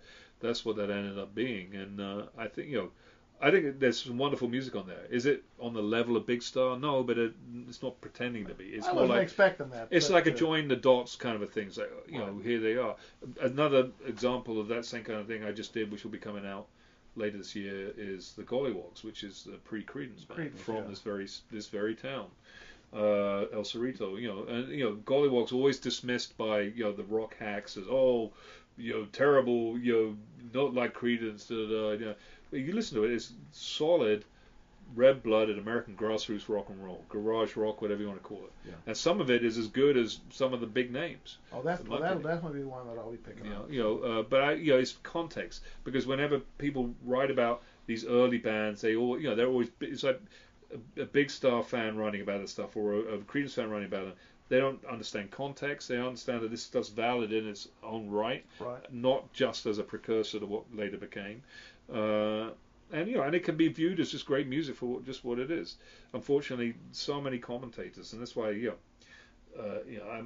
I have very little time for most reviewers and stuff nowadays, because they're normally lazy and just crib what you've done and say, blah blah, or they'll have a go at you for or write about them their own personal interpretation of it, but instead of doing their job, which is telling us, is it good, is it well mastered, is it well compiled, is it well annotated, blah blah. That's what a reviewer is supposed to do.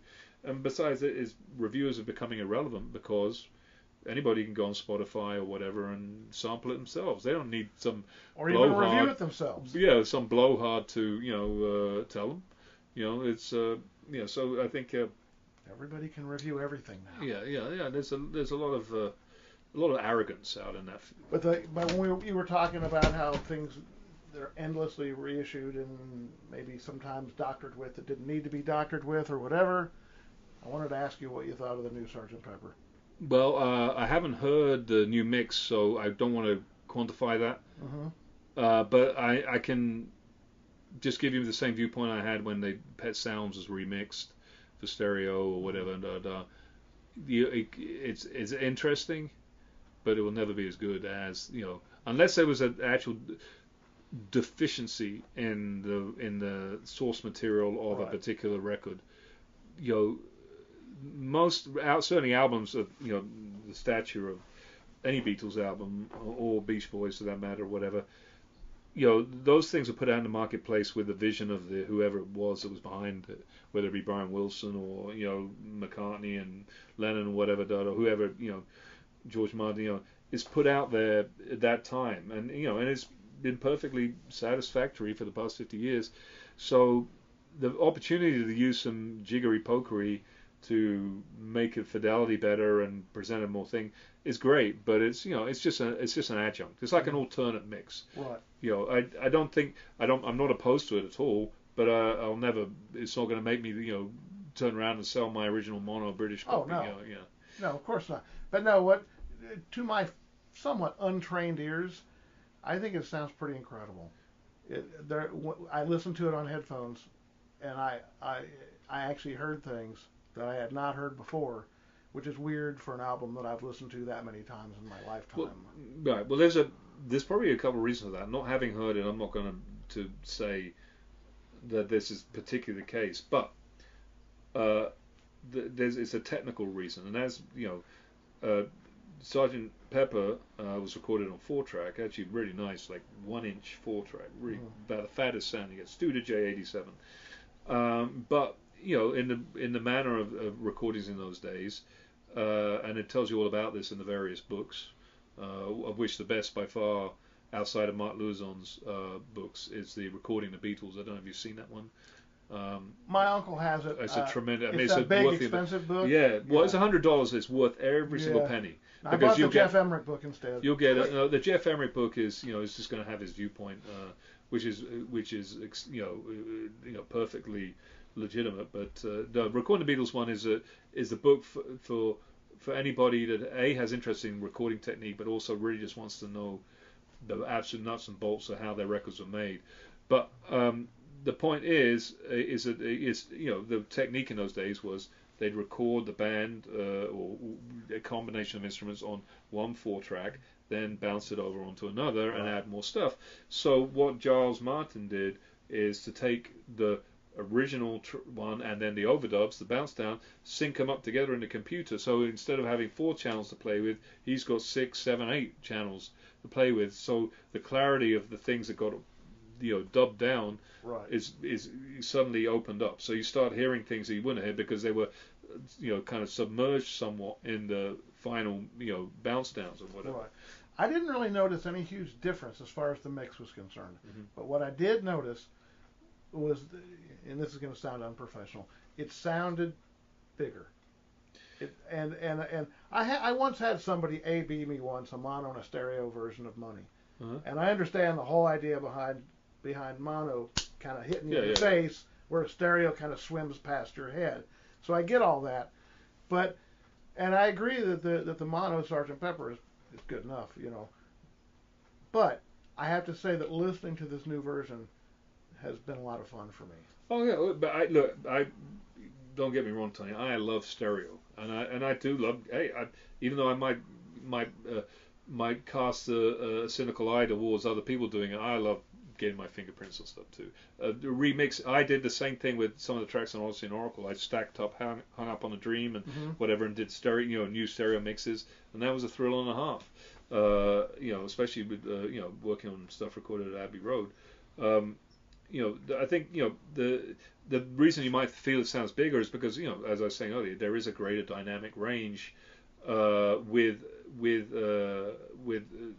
CD or digital, and you know, and certainly those guys, you know, Giles Martin will be using top of the line, the latest, most sophisticated software, and he, you know, I have to imagine that he knows what he's doing, and so, you know, there's a possibility of really expanding that aspect of it with you know, having a higher fidelity source tapes, you know, because back in the when they did the original mixes of, you know, the cliche goes, they spent a day on the stereo and whatever, blah blah. Right.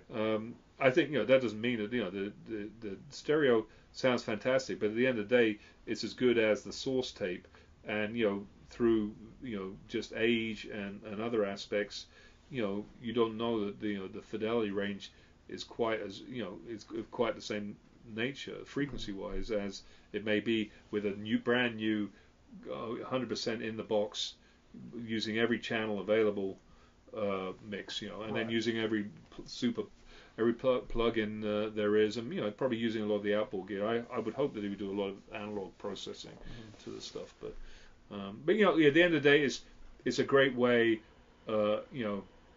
I kind of see it as like looking at Mona Lisa or whatever. You can only look at it in one way. So this is like a way where you all of a sudden some technique takes off several hundred years worth of crust, and you can see that little nuance there and that little nuance there, there. The overall effect is no different, but you just get a greater understanding of it.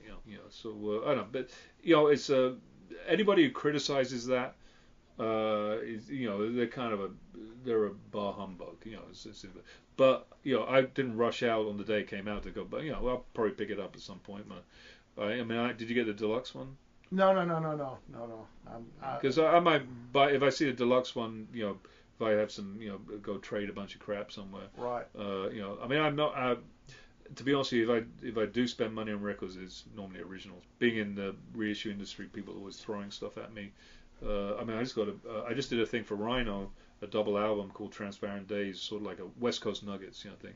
And they've been doing this big Summer of Love reissue campaign. They sent me this stuff, and it's ugly. They got like a Summer of Love greatest hits, and it's like the cover's got like a parrot on the cover. It's just like a Jimmy Buffett album or something. It's like, they're understanding, as time marches on and younger people are more in control of that, their perspective on on how you or I would see certain eras or certain things is completely different. Very very unusual, very different. So. All right, cool. Well, okay, so there you have it. It's funny, we were talking about so much stuff that we barely got around to talking about the Sneetches at all, maybe for like 2 or 3 minutes. So I'm hoping that maybe next time I go out to the Bay Area, I can corral a couple of the other Sneetches who still live there for another podcast where we can actually talk about the Sneetches. That's this week's episode. Remember, next week, Legendary Stardust Cowboy. Man, there's going to be a lot of Legendary Stardust Cowboy next week. So, however much you can take, that's how much he can dish out. See you then. Adios, amigos.